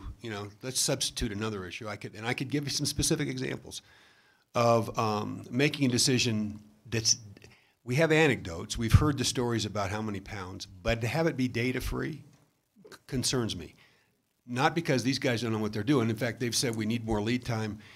But I could give you a list of items where we might craft policy, or somebody want to push us on policy. I could give you one that's top of mind right now, where I would say, absent data, I would dig in and resist crafting policy on some other issues without data.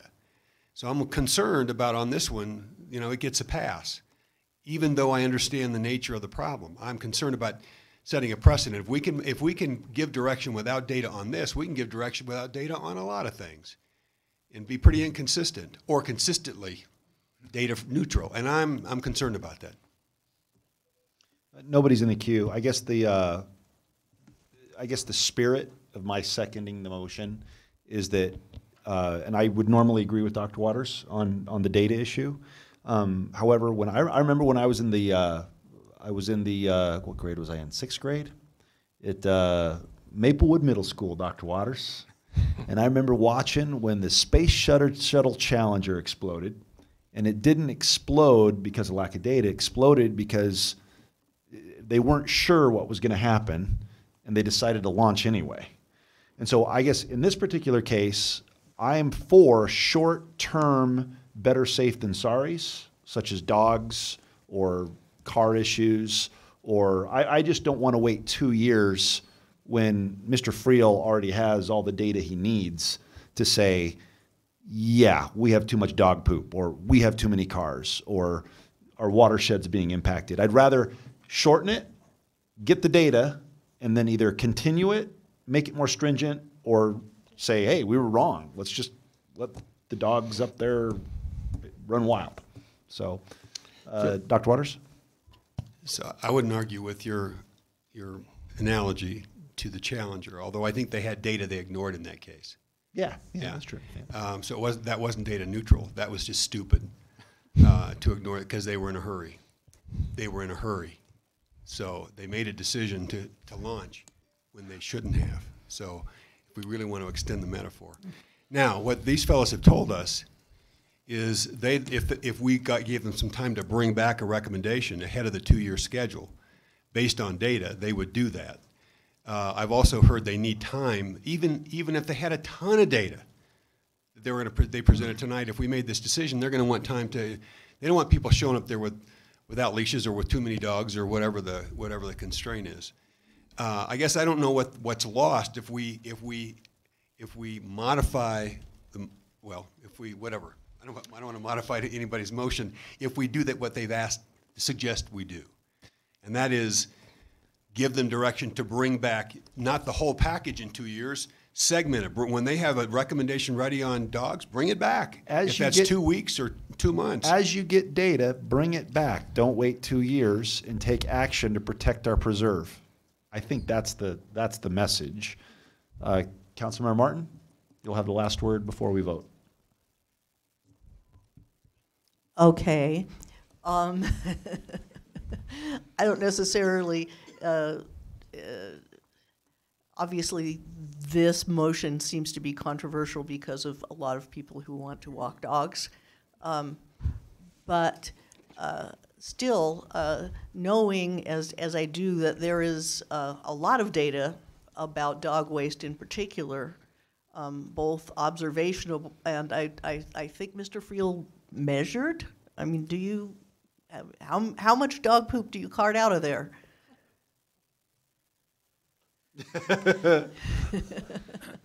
During the summertime, over 250 pounds a week, but that's not the waste that worries me. The waste that worries me is the one that I don't get. To be honest with you, in certain areas the dogs are off leash and no one is really picking up the waste from there. And it only concerns me because it is our drinking water, and I take it very seriously that there are over 100,000 people downstream of me that are directly affected by that. Me too. And the other thing is to balance it out with the resources that we have to spend on the park. Mm-hmm. I'm the only full-time employee at the park, so it's hard to keep up picking up those things, writing grants, taking care of the forestry. It's a multifaceted area, multifaceted job, And I just don't want to see people shortcut on their drinking water because that's what this whole city really depends upon. And that's what the river corridor does for this city. And it's an amazing place, and we're so blessed to have it. So that's my... And right now it's for free, right? Correct. So we don't charge anything for people to go up and enjoy it. That is correct, and we don't restrict that to just Longmont residents. Which we should revisit. Right. So. Do I still have the floor, Mayor? Sure. So I think, whether we direct people to bring back the data in stages or not, spring is coming, and I think that we need something in place, and maybe it does need to be more restricted than what I said, although we hear that we should trust the staff a lot. But I think that we need something to, some restriction in place pending data, because we have, 250 pounds a week is data, in my opinion. So is it appropriate for me to amend the motion now, or what Sure. would we do? Can I do that? Sure, let's hear what you say. All right. I would change my motion to say that the staff should restrict dogs to 1 dog per person on a leash, pending data about a better recommendation for animal control going forward. Pardon me? With a poop bag, although, again, Mr. Friel has told us that really doesn't help a whole lot. But sure, a leash and a poop bag. All right, there's a motion, and it's been seconded. Let's vote. What? We're voting on the amended motion.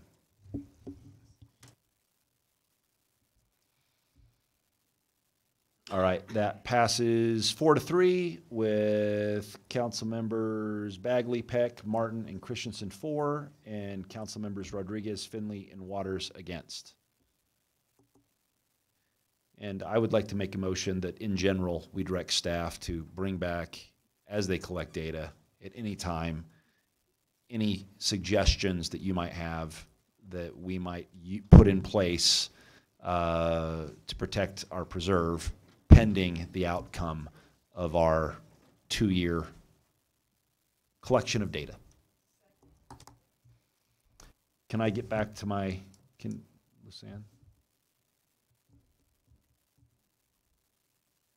But we don't want to vote. I just need to see if there's anybody in the queue to.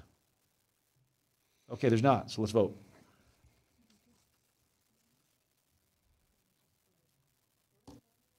We're voting on just staff has direction to bring back any additional ongoing changes to the Button Prock Preserve rules prior to the 2 years.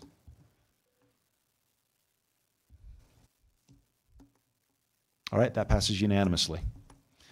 All right, thank you very much. Let's move on to early childhood education and data resources. Let's go ahead and take a 2-minute break, though.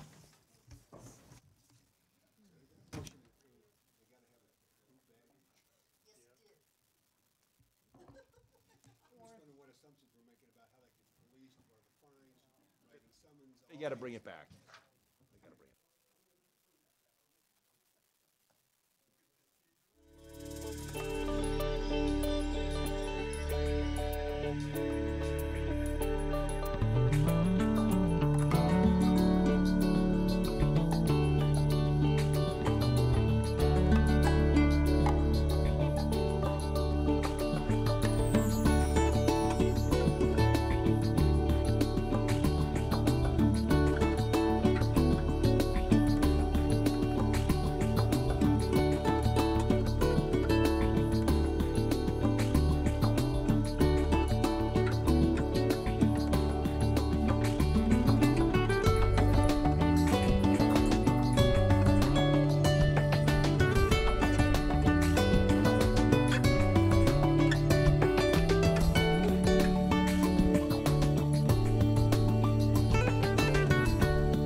All right, let's keep going. Maybe we'll get out of here in time to watch a Netflix episode or something. All right, let's move on to the report on children, youth, and families early intervention. Christina Pacheco-Sims, welcome. Okay, can you hear me? Okay. Good evening, Mayor Bagley and members of council. I'm Christina Pacheco-Sims, Children, Youth, and Families Division Manager. I'm here with Olga Bermudez, our Community Coordinator for Early Prevention and Bright Eyes Staff Liaison, as well as with a few representatives from organizations who belong to the Bright Eyes Coalition. In December, Mayor Bagley and several city council members expressed interest in working on some of the objectives in council's work plan goal A1, provide high-quality pre-K learning opportunities for all children so they have a good start in life. As a follow-up, Mayor Bagley, Mayor Pro Tem Christensen, and Councilmember Waters met with staff to discuss collecting Longmont-specific early childhood data to inform their efforts to annually increase the percentage of Longmont 3- and 4-year-olds in quality preschool programs. Staff then compiled the available data that's included in tonight's packet. Tonight, we wanted to take the opportunity to provide highlights of the report, talk about demand for early childhood services in Longmont, talk about Longmont's capacity to provide early childhood services, talk about initial considerations that staff identified after preparing this report for council, and answer any questions that you may have about the report. So here's what we know about the data. There's not one source for data for numbers of 3- and 4-year-olds in Longmont and gap in services, especially as it relates to friend, family, and neighbor care. Staff consulted multiple sources and organizations working in early childhood in order to begin to paint the picture for Longmont. Longmont's population estimate from December 2018 is about 96,192.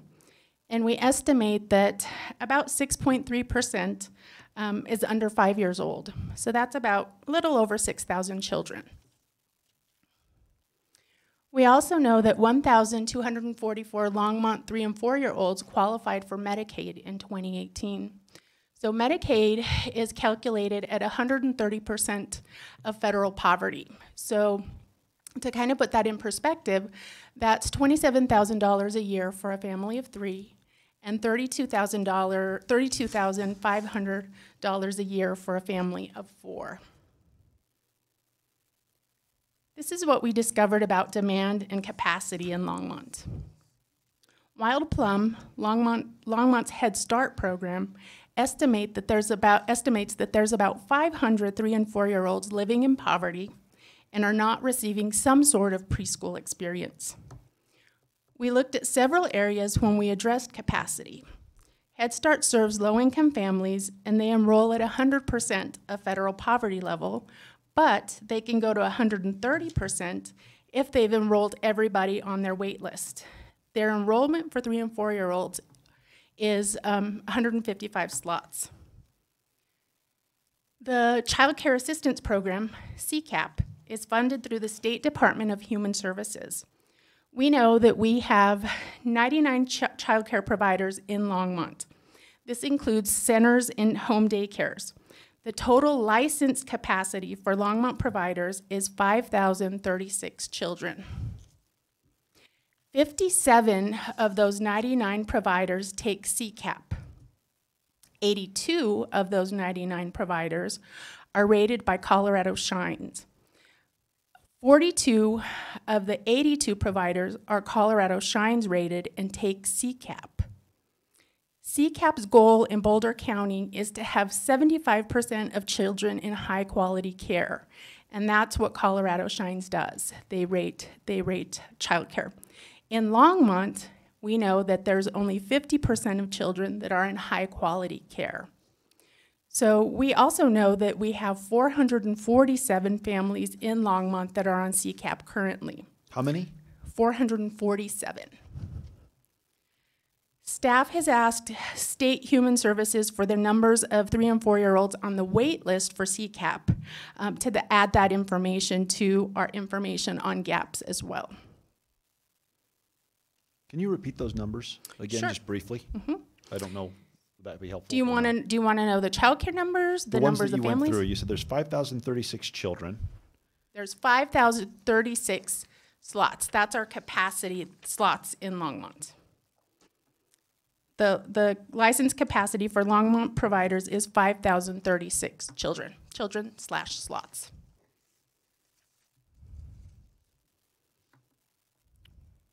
Okay. Sure.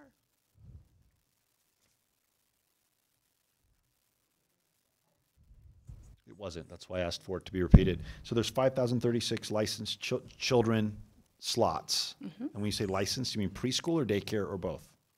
That includes everything. Licensed, yeah, birth to, yeah. Okay. That doesn't just include 3 and 4. All right. You want to run through the rest of those numbers that you Yes. gave us? Sure. So we have a total of 99 childcare providers in Longmont. 57 of those 99 providers take CCAP. 82 of those 99 providers are rated by Colorado Shines. 42 of those 82 providers are Colorado Shines rated and take CCAP. Okay. So the goal for Boulder County is to have at least 75% of all children in high quality care. So Colorado Shines rates child care from 1 to 5. And so the goal is to have children in that 3 to 5 level. And so at this point, we know that we have 58% in high quality care. And the goal really for Boulder County is to have them in that 75%. Christina, of those 99 child care providers, are those preschool facilities as well as licensed daycare homes? And there's a slide that we'll get to that Okay. in a few once we talk about CPP. And if that doesn't answer your question, Councilmember Peck, I'll be happy to revisit that. Thank you. Sure. Okay, so let's talk about Colorado Preschool Program. The Colorado Preschool Program is a state-funded early childhood education program administered by the Colorado Department of Education. CPP provides access to quality early childhood education for children who lack overall learning readiness. Each year, the General Assembly provides preschool funding for 20,160 children who have certain risk factors in their lives that are associated with later challenges in school. In 2013, 2014, and 2018, the General Assembly expanded CPP through the Early Childhood At-Risk Enhancement Program, which provided more flexible funding to offer half or full-day kindergarten for an additional 9,200 children. So what that did was expand and provide the capacity to serve 29,360 eligible children statewide each year. And applications for CPP are accepted every 2 years. And so this is what it looks like in St. Vrain Valley School District. We have 794 slots, currently with 51 openings. And what I did was break down the prices for those different slots. Oh, did I move too fast? Oh, did I do that? Oh, there I did. I'm sorry about that. So I skipped a slot. So St. Vrain Valley School District has about 300 CPP slots that they make available to low-income families. And we did inquire what their CPP enrollment is at this time.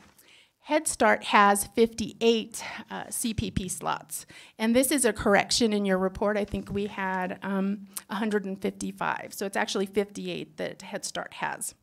And they make these slots available to low-income families, and they are fully enrolled. So this application, as I mentioned, happens every 2 years. I'm sorry about that, I skipped a slide. So this slide focuses on what the preschool slots look like for full pay. So 14 preschools are located within the city of Longmont, and that's 794 slots. And what I've done is broken down the tuition rates for all preschool programs for the 2017-2018 school year. Prices really range from $175 for 2.5 days to $290 per week for 4 half days. And the tuition payments are broken down for 9 months.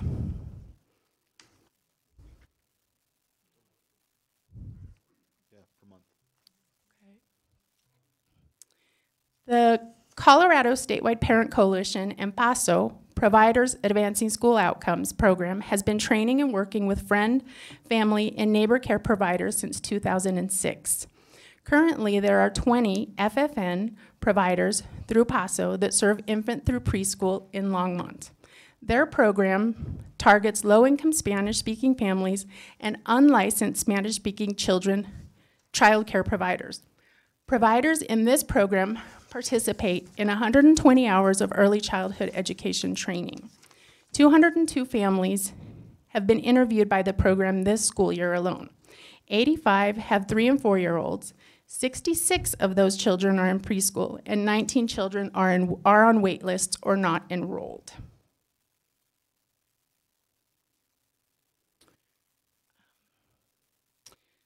So also included in the report are considerations that really can be broken down into 3 distinct areas: providers, parents, and participants. In the provider area, considerations include really examining the CCAP data and looking at courses of action, such as local funding, to address those wait lists. Exploring opportunities to increase Longmont's high-quality care from 58 to at least 75% in alignment with Boulder CCAP's goals. This is an objective that fits well through Children, Youth, and Families funding received from the Temple Hoyne Buell Foundation, and this grant is scheduled to come before council at the end of this month for approval. And by taking this approach, we have the opportunity, Councilmember Peck, to impact 29 child care centers and help them move from Colorado Shines levels 1 and 2 to higher levels and really impact 199 children. This also supports the Temple Hoyne Buell grant work.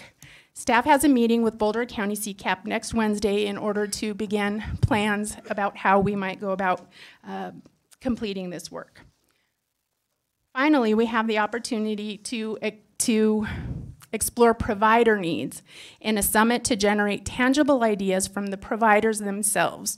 We can explore ideas they have of what it would take to move these centers from level 1 and 2 to levels 3 and 4. We can also take this opportunity at a summit to generate ideas for training needs for our existing early childhood providers in the Longmont community. What is it that they need as far as capacity building, training? What is it in order that they need to stay in the field and continue the work?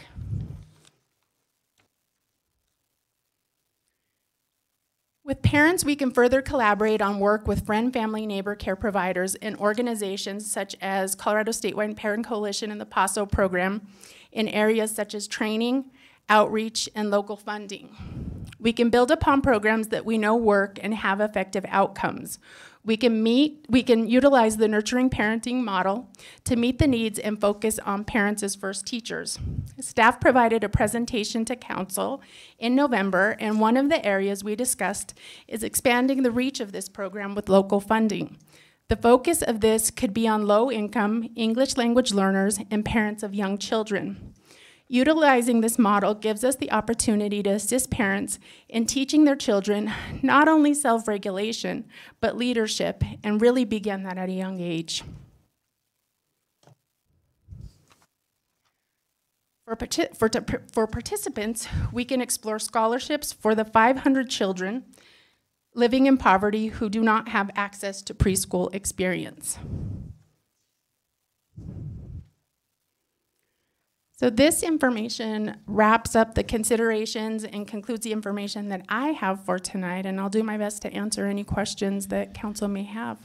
I've got a couple. So just understanding the numbers. So there are 6,060 children, more or less, 6.3% of our population under the age of 5. More or less, yes. Right. And then there are 5,036 licensed preschool type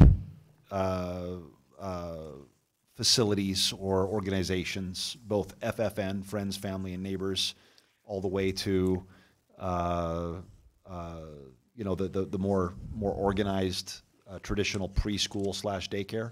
Is that Mayor Bagley? Sometimes Friend, Family, Neighbor care is not licensed. Okay.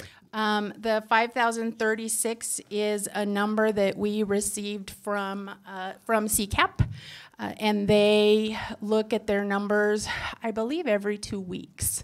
And so that represents daycare centers and licensed in-home providers. Okay. So then that leaves just looking at your numbers, 500 3- and 4-year-olds living in poverty, not getting or receiving preschool experiences, plus an additional 550 that are not necessarily in poverty, but are either at home with a parent or in unlicensed daycare. Mayor Bagley, yes, the 500 represents Wild Plum Head Start's best guess at or estimate at the children living in poverty.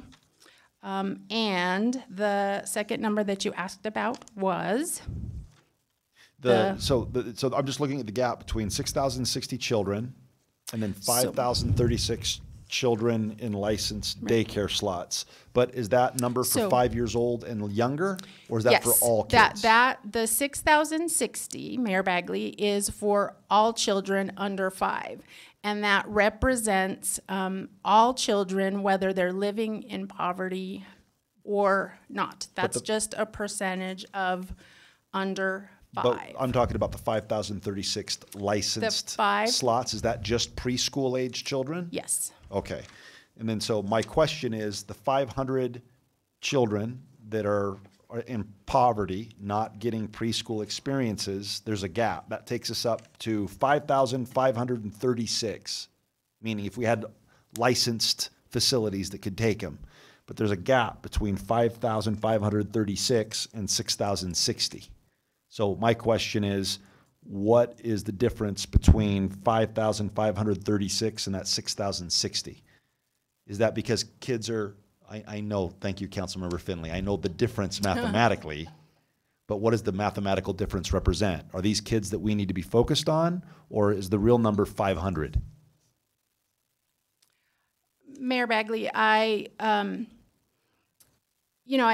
think that what staff really looked at was the children who needed services the most, and so we really did focus on children in poverty. So it really was looking at that 500 number. Okay. Does that answer your question? I do. I think I do get it. And then the other question is on the St. Vrain Valley School District, 794 slots, and it says there's 51 openings. Does that mean there's currently 51 openings that are unfilled? Meaning that Mayor Bagley, yes, we correct. could put 51 kids in there right now. Correct, at full pay. At full pay. Correct. Got it. Whereas FFN has a wait list.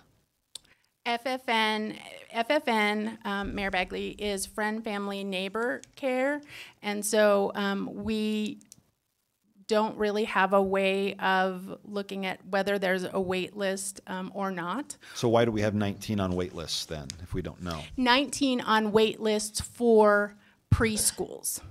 So 19 19 families that are working with 19, I see. So 19 children who are involved with the PASO program and with the Colorado Statewide Parent Coalition. 19 of those children are currently on wait lists to get into preschools. Not a full pay, a subsidized CCAP? Either or. I would suspect that it probably is subsidized. Okay. Based on their target population being low income. My guess is that it would be subsidized. Okay, I've got other questions, but I'm going to go on now. Councilmember Finley. I had a question about the Head Start numbers. Under demand and capacity for 3 and 4-year-olds, it says Head Start has 155 slots. And then on the next slide, it said Head Start slots 58. I don't understand. What's the difference? Council member Finley, Mayor Bagley, 155 slots represents their total capacity. The 55 slots represents their CCAP capacity. Or the 58 slots, excuse me, represents their CCAP capacity. The CCAP is fully paid for by that I mean, organization? CPP, I am so sorry, these acronyms, the Colorado Preschool Program slots. The 58 slots are Colorado Preschool Program slots. And essentially how that works. Is that 58 of the 155 or on top of the 55? How that often works is that if a child is enrolled at halftime Head Start, for example, a CPP slot can be used to supplement the program to then enroll that child at full-time care. And so it can sometimes be included in that 155 number to provide a family with a full daycare option. Or a full care option, I should say. So the 58 is what of 150? Is the 58 included in the 155, or is that in some cases, yes. In some cases, yes. In some cases, there are children who are in only half-day preschool, and in some cases, part of those 58 CPP slots would be used to have a child in a full care slot situation. So they would use a CPP slot to have a Head Start child, for example, then be able to attend preschool in the afternoon. Does that make sense? I still don't know the total number of Head Start spots. So if I could, Sure. you know, this is kind of complicated to figure out all these numbers. Yeah. It'd be great if there was like one source. I think to clarify the mayor and city council members, Karen Roney, Community Services. So Head Start receives 155 funded slots through the federal government.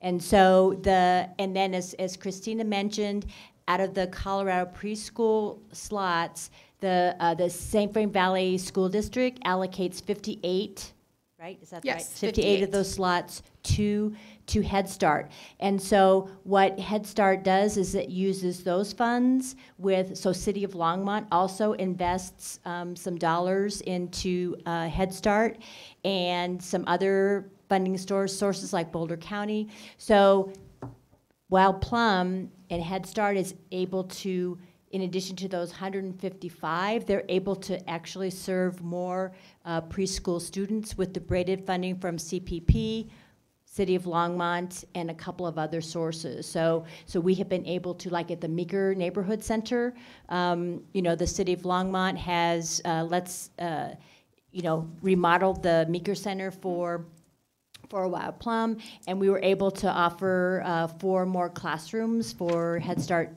kids with those different braided sources that's on top of the 155 slots that the federal government gets. So just to clarify, 155 slots from the feds. From the feds. An additional 58 through CPP.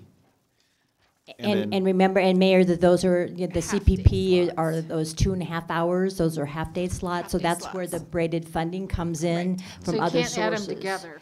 No. Yeah. I guess that if that's the question, Yeah, that's the actually- answer. No. Right, yeah. So. Okay. Right. And then CCAP, how many are those? How many slots are there for those? So CCAP.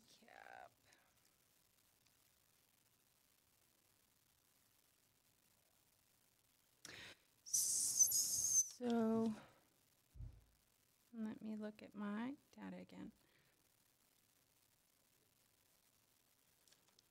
So CCAP,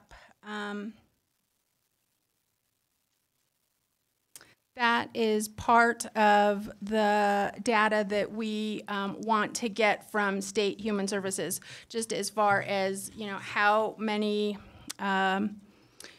children are on wait lists, how many are enrolled, and kind of what that gap is. Okay, so we know that 57 of the 99 child care providers take CCAP, but we don't Yes. know how many actual children at those 57 facilities are getting CCAP. That accurate? Right. Okay. Mayor Pro Tem, I apologize, didn't see you. I'm right here. Well, I know I see you. I didn't see the. Okay. Anyway, are we going to, this presentation is something that we don't actually have in our packet, but are we going to discuss the rest of the packet, or should I wait for those questions? The questions I had are that on page 2 of the Children, Youth, and Families Early Intervention thing, Sure. it says that under service gaps, that Boulder County closed the wait list in 2017 due to budget constraints. The wait list is starting to open up. However, all those slots have gone to Boulder and Lafayette families. There are at least 8 other cities in Boulder County, and I'm wondering why none of us have gotten any of those slots. Mayor Pro Tem Christensen, Mayor Bagley, that is something that we also want to discuss with CCAP.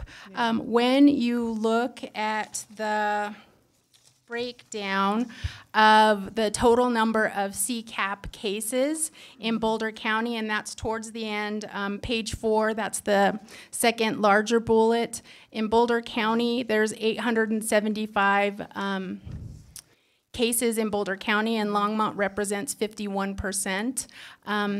It could be that it was more, that they were awarding slots to different cities to maybe make that more equitable. One could suppose, but you know, to make the slots more, if we have 51% at this time. But that is something that we can clarify with CCAP when we meet with them. Why is it that those slots were awarded when it was opened to cities other than Longmont? Yeah, okay. The other question I had is, there is, I spoke with somebody at the meeting that Councilwoman Martin and, what? Just get close. Oh, okay. I spoke with the woman from the state about single parents. There is nothing in here. Single parents and their children those kids are not considered at risk by the state of Colorado. So they get no special impetus or special incentives or grants that the same things that, say, other families that are considered at risk would get, even though they're living in poverty and they're highly unstable often. There are 2 major studies that just came out on single children, and it is, one of them was 19,000 people in the United States, and another was, I think, 27,000 in the UK. Those children never really do as well all the way through college and after. And so it really is something we need to actually consider at risk, because it is a big risk. And we don't even collect statistics, really, for how many single parents there are. We used to. I asked the state demographer why they don't collect them, and they said they wouldn't have any way of knowing. Well, that can't be true. I mean, just look at their income tax returns.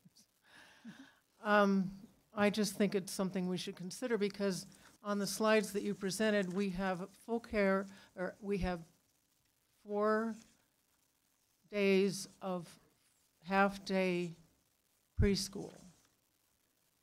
But someone who is the sole support, which I have been, means you have to somehow then find a 5th day, and then in fact you have to take your child from preschool and put them somewhere else for the rest of the day.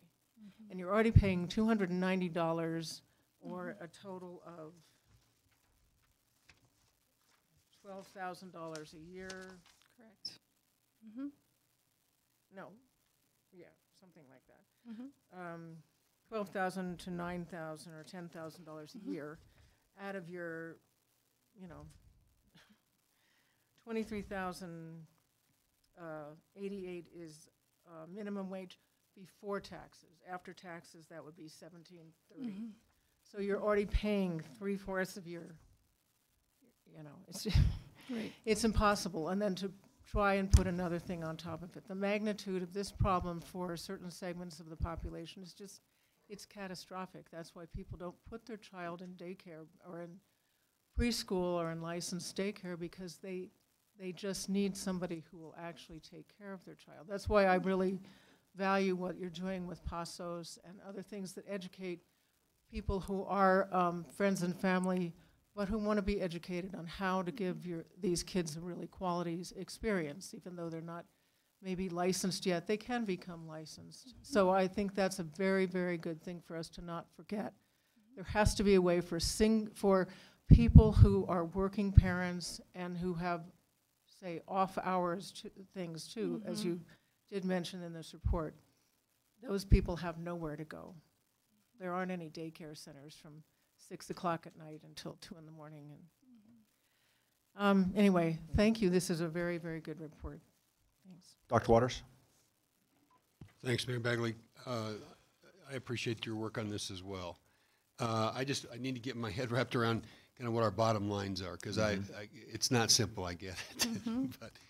But should I conclude that the total population of 3 and 4-year-olds not currently in high-quality early learning experiences, preschool or some other kind of organized learning experience, that total number is 500, or it's larger than 500?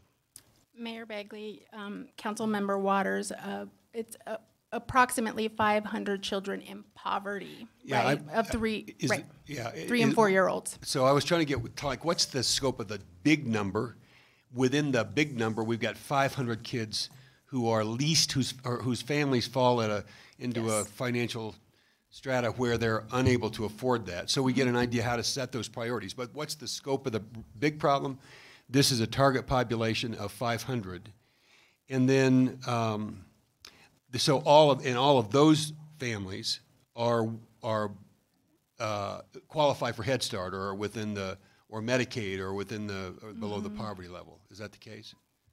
Correct. So if a place to start was to assure that if the goal was all children who qualify by age, 3 and 4-year-olds, but are in families unable to pay the freight. My math was $290 a week by 9 months, or $290 a month. That was a month or a week. $290 was a month. Time 9 months was $2,610 is what I got. Right. Yeah, and then if I multiply that times 500, I got $1.3 million in terms of the total cost to have 500 kids in high-quality preschool programs 4 days a week. I mean, is that for Councilmember Waters, for 4 days a week, that would look more like, right. Half-day programs, 4 days a week. Half-day Yeah, program yeah, is yeah. 4 days a week. So we're in the universe of all kids who are not in preschool in this community, 500 of that universe are kids who whose families would have a difficult time covering the costs. And so it's just from a financial standpoint, given the cost right now would take $1.3 million to cover those costs. The related question is, if we had $1.3 million, are there 500 seats available in high quality? And I don't mean just daycare, high quality early learning programs, call them preschools for now. Do we know that? Are there 500 available seats? Do we have that capacity? Mayor Bagley, And I'm not trying to I'm not trying to Waters, hook you on this. What we know, right. What we know is that currently there is we do have a number from St. Marion Valley School District. There is 100. There are 58 openings. So 100 of those. So there are 51 openings in preschools in Longmont, just in St. Vrain. So we don't know openings across the board, but we know that there's at least 51 in St. Vrain. But we don't know if there are other for-profit or nonprofit private preschool providers. We don't know Exactly. if they have capacity. Exactly, and also to match up the Colorado Shines rating as well. Yeah, I have questions about that as well. You know, the difference between a level 1 and 2 and a level 3 and 4, and what does it take to get a level 3 and 4, and along that continuum of 1 to 4, at what point are we seeing the kind of early childhood programming that embodies the best of what we know in preparing kids for school and for life? Kind of a separate question, just from the goal of numbers and finances, because options under those considerations, at some point in time, whether or not you're raising funds to enroll kids in preschool or we're having to create other options, the Friends, Family, and Neighborhood Network, and how to optimize the PASO program, how to optimize those resources, and where to leverage our resources to increase the numbers of people in this community capable of providing quality early learning experiences, whether it's in a formal preschool or not. Yeah. So it's like, how do we get our heads around the targets, the costs, and then strategies for making certain we've achieved the goal? And thank you. I was going to, 80% of what you just said was, what I was gonna say. I was like, oh, now I'm just kidding. I like what Dr. Waters said. But to me, along those same lines, if you look at the considerations on page 5, as we get ready for this next step, which is, in my mind, which would be inviting not daycare providers, but preschool level educational providers that may or may not have a daycare component. Inviting them into the room and asking them, what do we do, right? What are the options? You're the experts, tell us, and help us start formulating a plan. While I think it's a noble goal to be able to say, hey, look, let's take levels 1 and 2 to 3.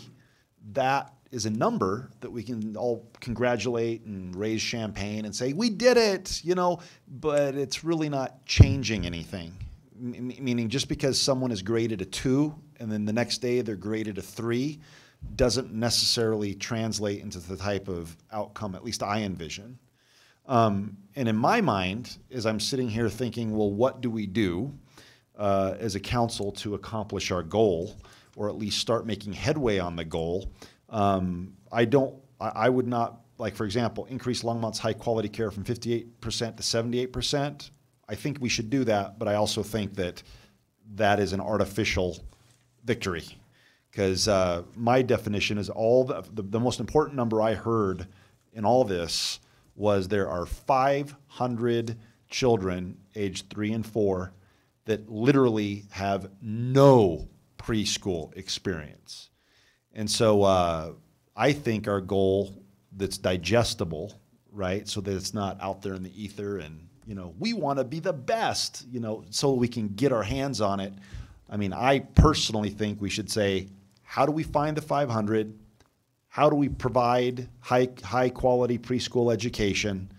And what do we do in order to find facilities? Because in talking at the Bright Eyes Coalition, my takeaway, I'm not an expert in this area, was we don't have enough funding and we do not have enough physical locations to put the children. And so we have 500 kids. How do we find them? How do we educate them? And what do we do to get the resources? Whether it be somebody writes a check for $1.3 million, assuming we can find all of them, or do we go to the senior center and say, hey, anybody here want to be trained to become a licensed daycare provider or a licensed preschool teacher? And now in your golden years, start to, educate our youth? I mean, there's got to be ways. Other than a checkbook, there is other capital in this community that I think we can tap into. But I personally think that the next step should be have that meeting with the local preschool providers and focus on those 500 kids. And if there's a child out there that is not in poverty and is not receiving preschool experiences, we just assume for the moment that either mom is taking care of that kid and teaching that child shapes and colors, or they have resources to get their child some type of education should they choose.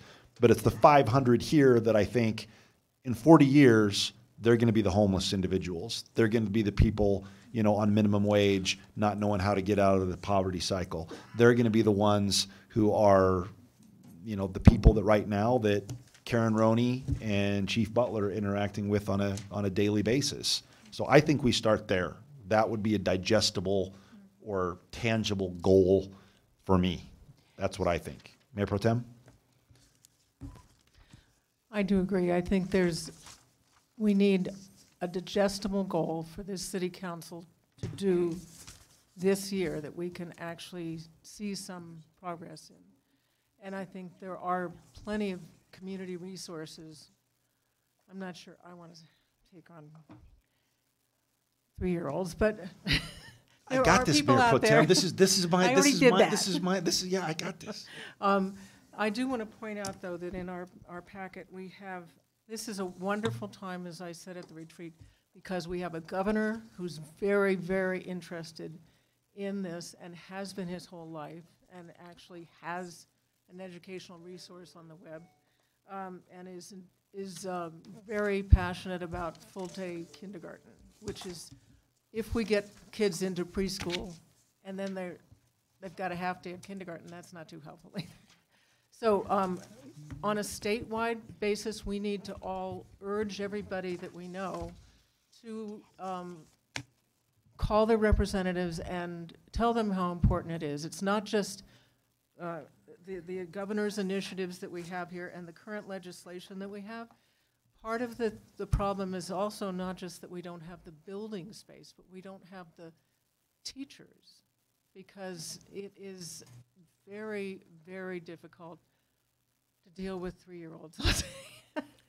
It's lovely, but it's also difficult. And people are trying to do this to make a living, and they do not make a good living. And so there is the proposed bill for early income tax credit for early childhood educators, and expanded teacher cadet program, including early childhood education. That'll be really important to helping young people go into this as an actual career. And so if we support that as part of our legislative support, both on city council and as private individuals, and urge other people to do that. That will go some way toward getting us capacity, not just for buildings, but also for teachers. So, Councilmember, sorry. So Mayor Bagley, can I just make one comment or clarification? Absolutely. Thank you. So, so you had mentioned about, in essence, what's the big deal about increasing your rating as a provider from, a 2 to a 3 to a 4. It is linked back to a level of reimbursement funding that those providers could get for for the CCAP. So that's a way to increase physical space increase for capacity. relatively. It's a capacity that's good. strategy. Thank So you. there are a variety of strategies. So that would be one. That would be the benefit of increasing your rating beyond yay. And then so we could take then the 500. Some of those 500 are then in those they get paid or reimbursed to go to these new level 3 facilities, taking our goal from have more- 500 down to 450. They get a or greater 420. reimbursement, right. Okay, thank you So for it's that all- it's clarification. all kind of- So it's not just a yay. Let's okay. All right. Thank you. There is a purpose. See, thank you, Karen. Councilmember Peck. Thank you, Mayor Bagley. So listening to everybody, and I agree with Mayor Bagley that we should start with the 500 group, define them. So are we giving direction to staff? Are they coming away from this with direction as to what their next steps are going to be? I was going to make a motion, Okay. if nobody else did, that was actually going to direct staff to arrange a mayor-council summit where we could invite the Bright Eyes Coalition as well as other preschool, high-quality preschool providers to a room, much like Dr. Waters did with the developers and the environmentalists when talking about Main Street and the river corridor, and just start asking, define the problem as here are 500 kids that are in poverty that do not have any preschool educational experiences. How do we identify them, and what do we do about it? Mayor Bagley, I would also consider opening that up to level 1 and 2 providers, because I think that they Perfect. would have an Yep. idea of what they needed as well. And so open that up, and then also open it up to our friend, family, neighbor care partners to provide input as well. So just across the board. That was going to be my suggested motion for direction towards staff, with the understanding that, you have you have the contact information for the people that are in that room, right? And you have a commitment, I think, at least from me, that I would help facilitate that and do what I need to use my positivity, organizer, adaptability skill set to help make that a success. Dr. Waters? I don't know, is that a motion? First of all, That was a motion. then I'm going to second the thank you. motion. I was going to do it anyway. But I want to add something. Yeah. And it's we've talked more than once about the genius of the and. And Karen was making a point that it's 500 kids and increasing capacity. I would add one more and. It's a noble goal. It's a digestible goal. But having 500 more kids in preschool programs that don't meet the standard of quality. I would not want to deny kids a preschool experience in any case.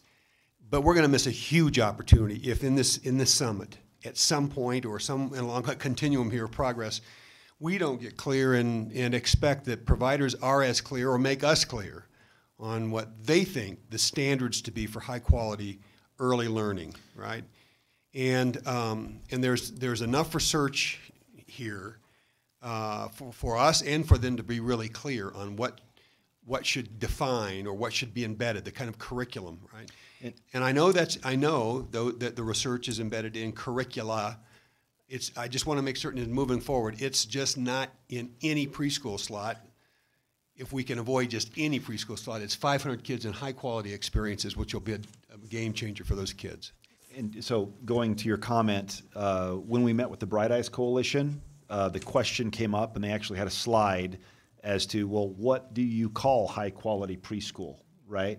And the way they define it, right or wrong, is there were 5 factors, but they pushed them into 4 of them. Number 1, workforce qualification and professional development.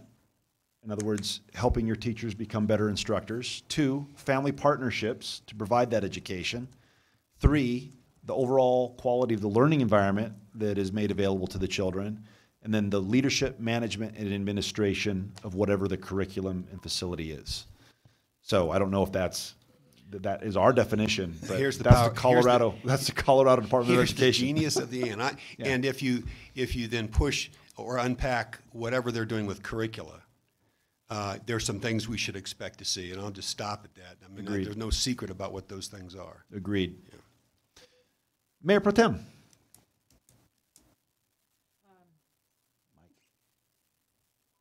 Okay, I do think that you guys have something called the gold standard, something or other, that does really outline curriculum for high-quality preschool and early learning experiences, and so that's obviously what we're talking about. But I have a suggestion for later on in this packet. Get up there.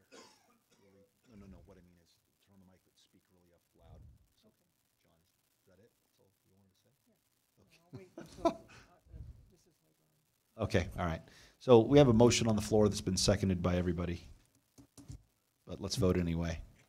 And let's get this organized. Do you want to say something, Harold? The other and in this is we've got to take these numbers and try to figure out what the real target is and what we're dealing with, because there's so much duplication. When I started running scenarios, it went pretty big, and what we need to do is in that summit try to get information from folks, because we have different people keeping different numbers, and we're just trying to aggregate them to figure out what we think it is. We need to start getting hard information. Let's get it on the calendar, and then once we have a deadline, which deadlines stimulate progress, we can start talking about exactly what we want to do at the summit, and then how we're going to extract information from the experts. Let's vote. All right, that passes unanimously. So, sorry to add that one more thing, but if we just organize it. It's on the list. All right, cool. All right, next, and then I guess my concern, I have an agenda, really, I promise, there's an agenda for tonight. Here it is. All right. Before we go on, I know that Mayor Pro Tem wanted to talk about something, and I was thinking when you turned off your mic, I'm like, I don't know when we're going to talk about it, but do you want to revisit this real quick and make that comment? Yeah, I don't want to revisit what we've already decided. There's something in our packet about under Children, Youth, and Families. They talk about the Reading League, and next they talk about the Mayor's Book Club. And you said the Mayor's Book Club does not work very well. It's broken. So I would suggest we consult with the Reading League about what we can do to fix the Mayor's Book Club, because they have suggested books, and they work on vocabulary, they work on all this stuff. But yes, we want to have books that kids want to read. Right.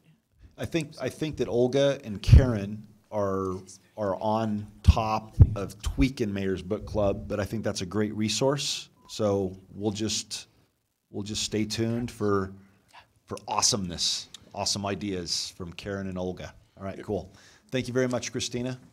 All right, anything else that you wanted to say? No? All right, let's move on then to our last study session item, which is the 2019 legislative bills recommended for city council position. Sandy Cedar, you are so animated tonight. Yes, thank you. So let's talk about the three bills that are currently on this little handout here.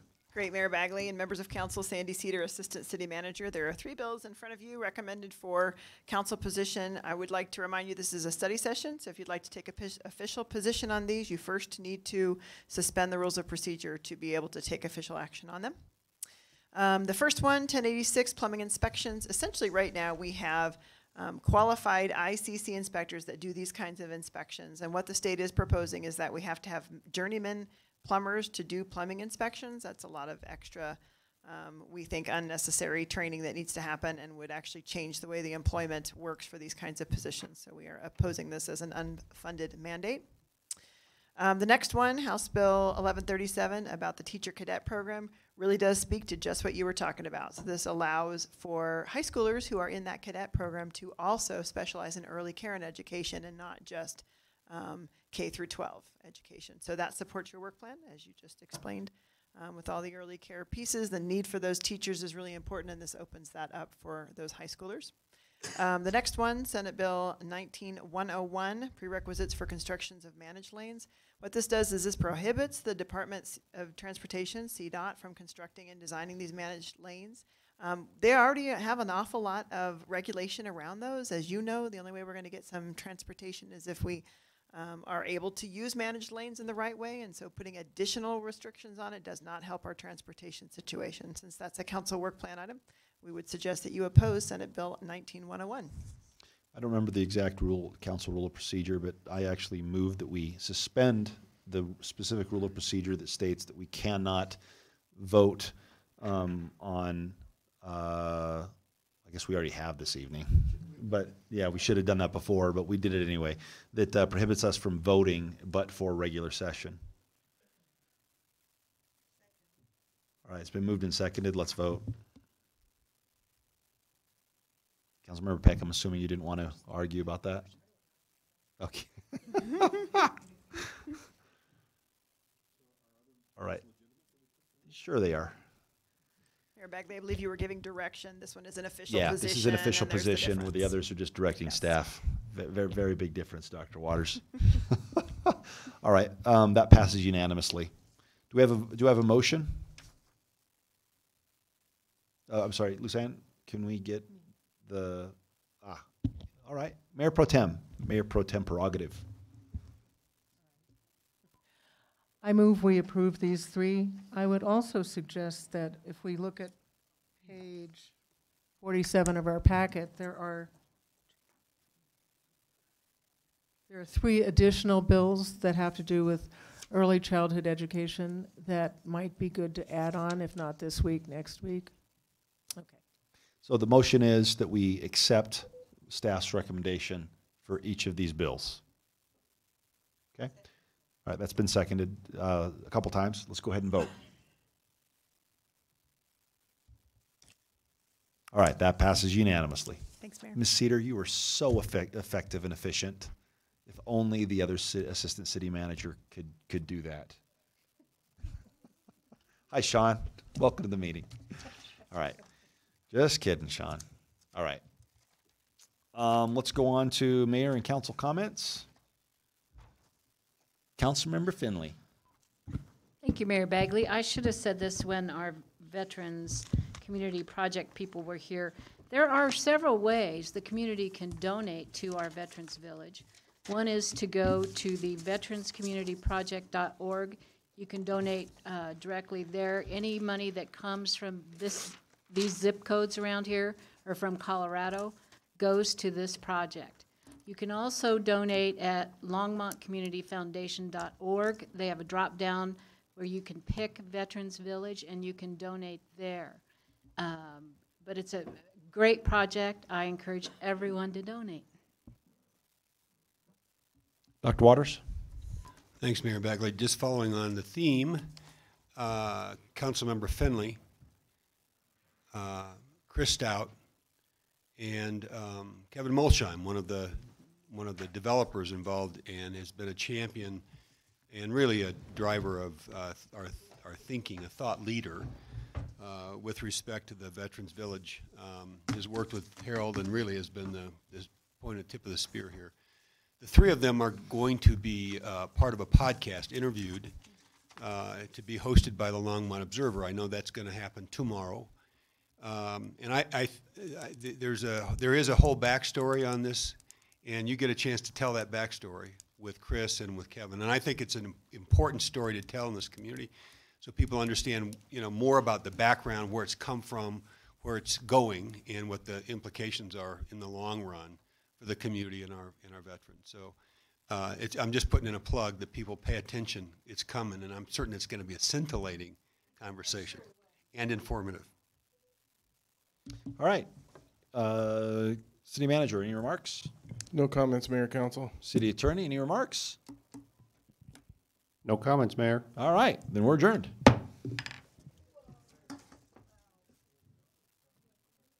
Yeah, sure.